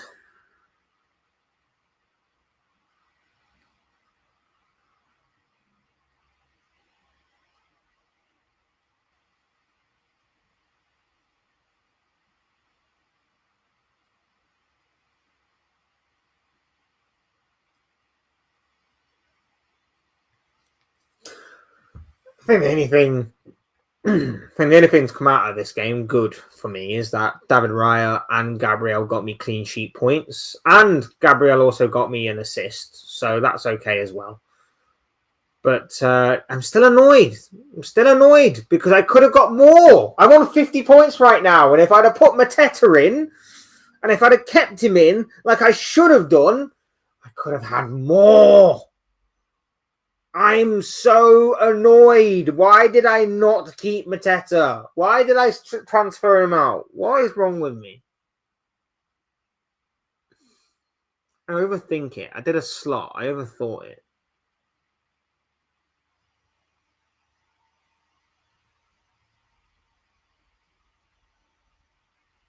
Gyökeres turns and shoots. It's blocked. It's followed up by Martinelli. It's another good save from Bernd Leno. Really good opportunity there for Arsenal to kill the game off completely. Saka again working his magic down the right-hand side. Slips the ball in to Victor Gyökeres, who lovely little shuffle to get it out of his feet. Turns, shoots, saved by Leno. And then a follow-up shot from Martinelli is also saved. Yeah, good opportunity there from Arsenal. And they have now got a corner, which, of course, they're going to take their time over. Thanks for having me. Take care, and I will try to catch your next YouTube video. Big up to yourself, man. Absolutely lovely to have you here and to talk to you, and always good to talk football with you, man. And hope you're keeping well, and I hope you enjoy the rest of your Saturday night, my bro. Always good to have you here, here with us. Always good. Friend of the show, Captain Fletch, channel royalty, I guess you could say. Big up to you, my bro. Why do you say more like Oliver? I don't know. I'm just so annoyed with myself. You want to know what the worst thing is as well? I transferred him out for Igor Thiago. I think his name is Igor Thiago. The Brentford striker, Thiago. I was like, Brentford have got a few decent games coming up. They've got West Ham on Monday.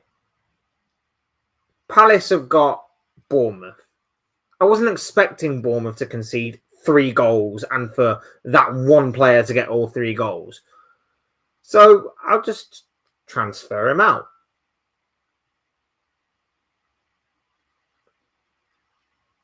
If Igor Thiago does not score a single goal on Monday, I'm going to flip. What was I thinking? What was I thinking?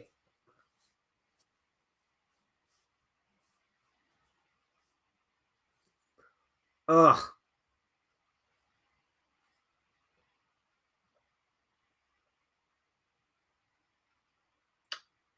I am in self-loathing right now. I am in a very, very deep stage of self-loathing right now.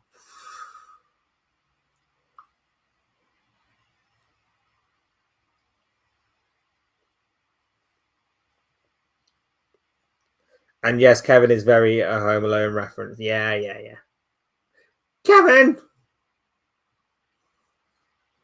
When Arsenal score, they never look like conceding. Big up to Marco's here, ladies and gentlemen. Lovely to have you here, my friend. Big up to you, my bro. Yeah, it's kind of gone how I predicted. I predicted that it was going to be an awkward game for Arsenal. It's been exactly that. I didn't expect it to be clean or, a well-polished performance, shall we say, from either team. I felt like Fulham would get a couple of opportunities, but it would be about whether or not they took them or not. But they wouldn't get many because this Arsenal defence is just so disciplined. And it's going to be about if Arsenal take their chances or not. And of course, when you are as consistent as what you are from set pieces, you're going to have those moments. And that's exactly what happened. Gabriel gets a flick on and Trossard is there at the back post to bundle it home. And that's exactly what transpired. That's exactly what's happened. And that is why Arsenal are 1-0 up, going to be taking the 3 points back to the Emirates with them and are remaining top of the table this weekend. No matter what happens tomorrow between Liverpool and Manchester United, Arsenal will be top of the table at the end of this very weekend. And yeah, Bukayo Saka rightfully there given the Man of the Match award because he's been excellent. He's been excellent all game. He's been Arsenal's only outlet. He's been Arsenal's only creative spark. Yeah, Saka, a worthy winner of the Man of the Match award. Can't argue with that. If Liverpool don't have their day tomorrow, Man United do, I still see Liverpool winning. That's how bad Man United are. I think if United are good and we're bad, I think the worst result we probably get is a draw. But that's still not good enough. But you never know. You never, ever know.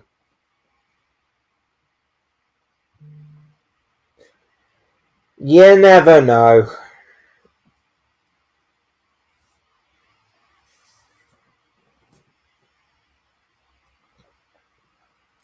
Set piece FC, ole ole. There we have it. Full-time whistle's gone. Arsenal are victorious at Craven Cottage. A big away day victory for the Gunners, thanks to a goal from Leandro Trossard just before the hour mark. Corner, set piece FC strikes again. Jurrien Timber's flick on from a Bukayo Saka corner was met by Trossard, who bundled the ball home. Arsenal with another clean sheet under their belts, another victory, another 3 points.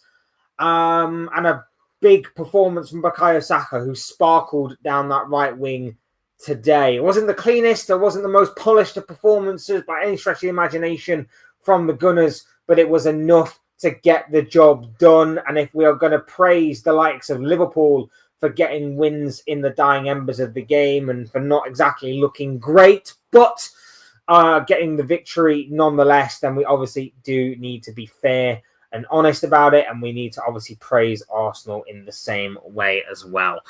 Wasn't exactly the most exciting of games by any stretch of the imagination, but it was enough. There was a couple of potentially controversial moments. Bukayo Saka going down in the penalty area after a challenge from Kevin. Wasn't given in the end. It was initially given, but was overturned by the usage of VAR. But Arsenal get the job done nonetheless. Defensively solid.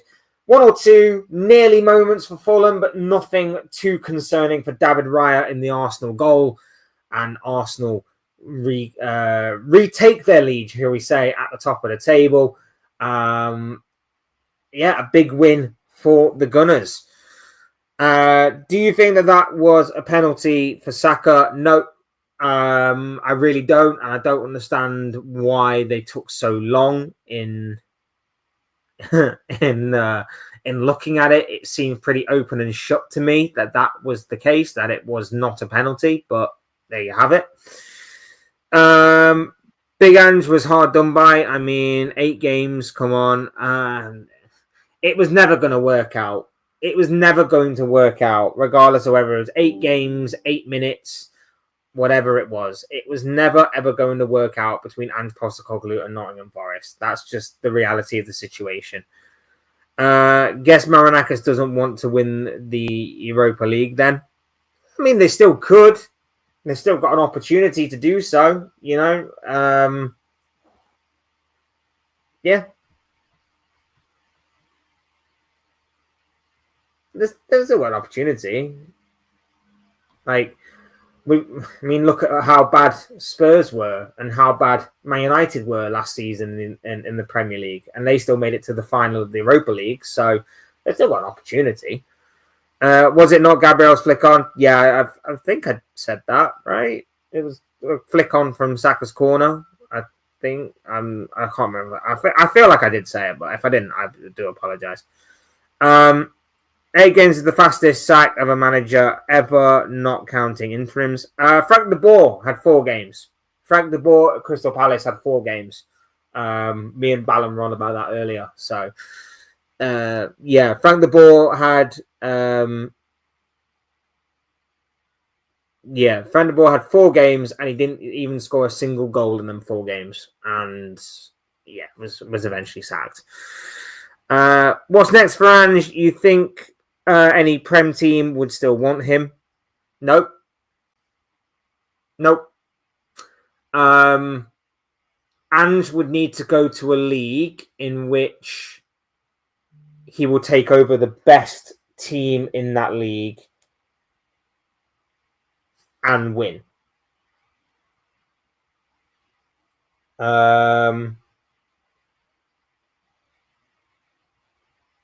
He would need to go back to Scotland with Celtic.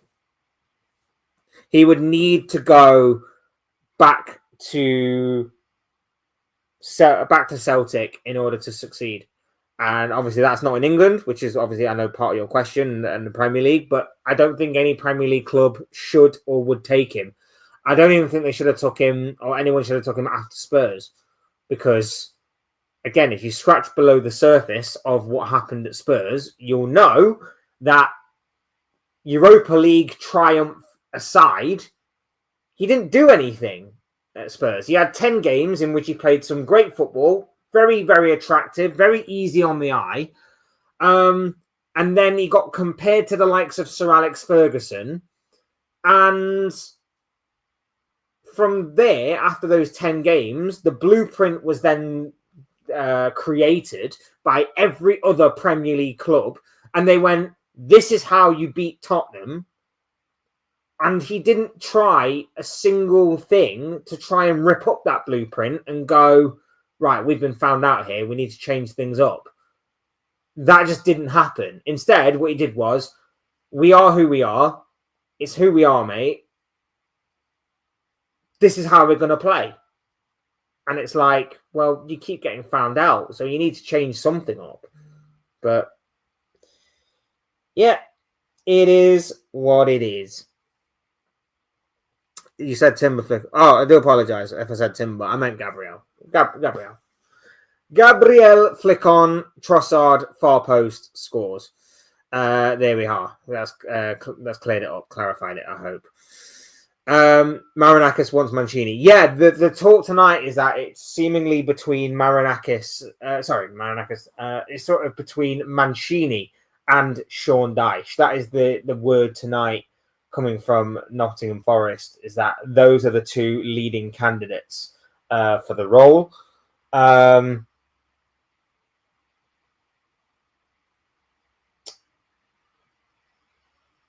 Yeah, it is what it is. It is what it is. If one of those two gets a job, might be all right. We shall see. We shall see.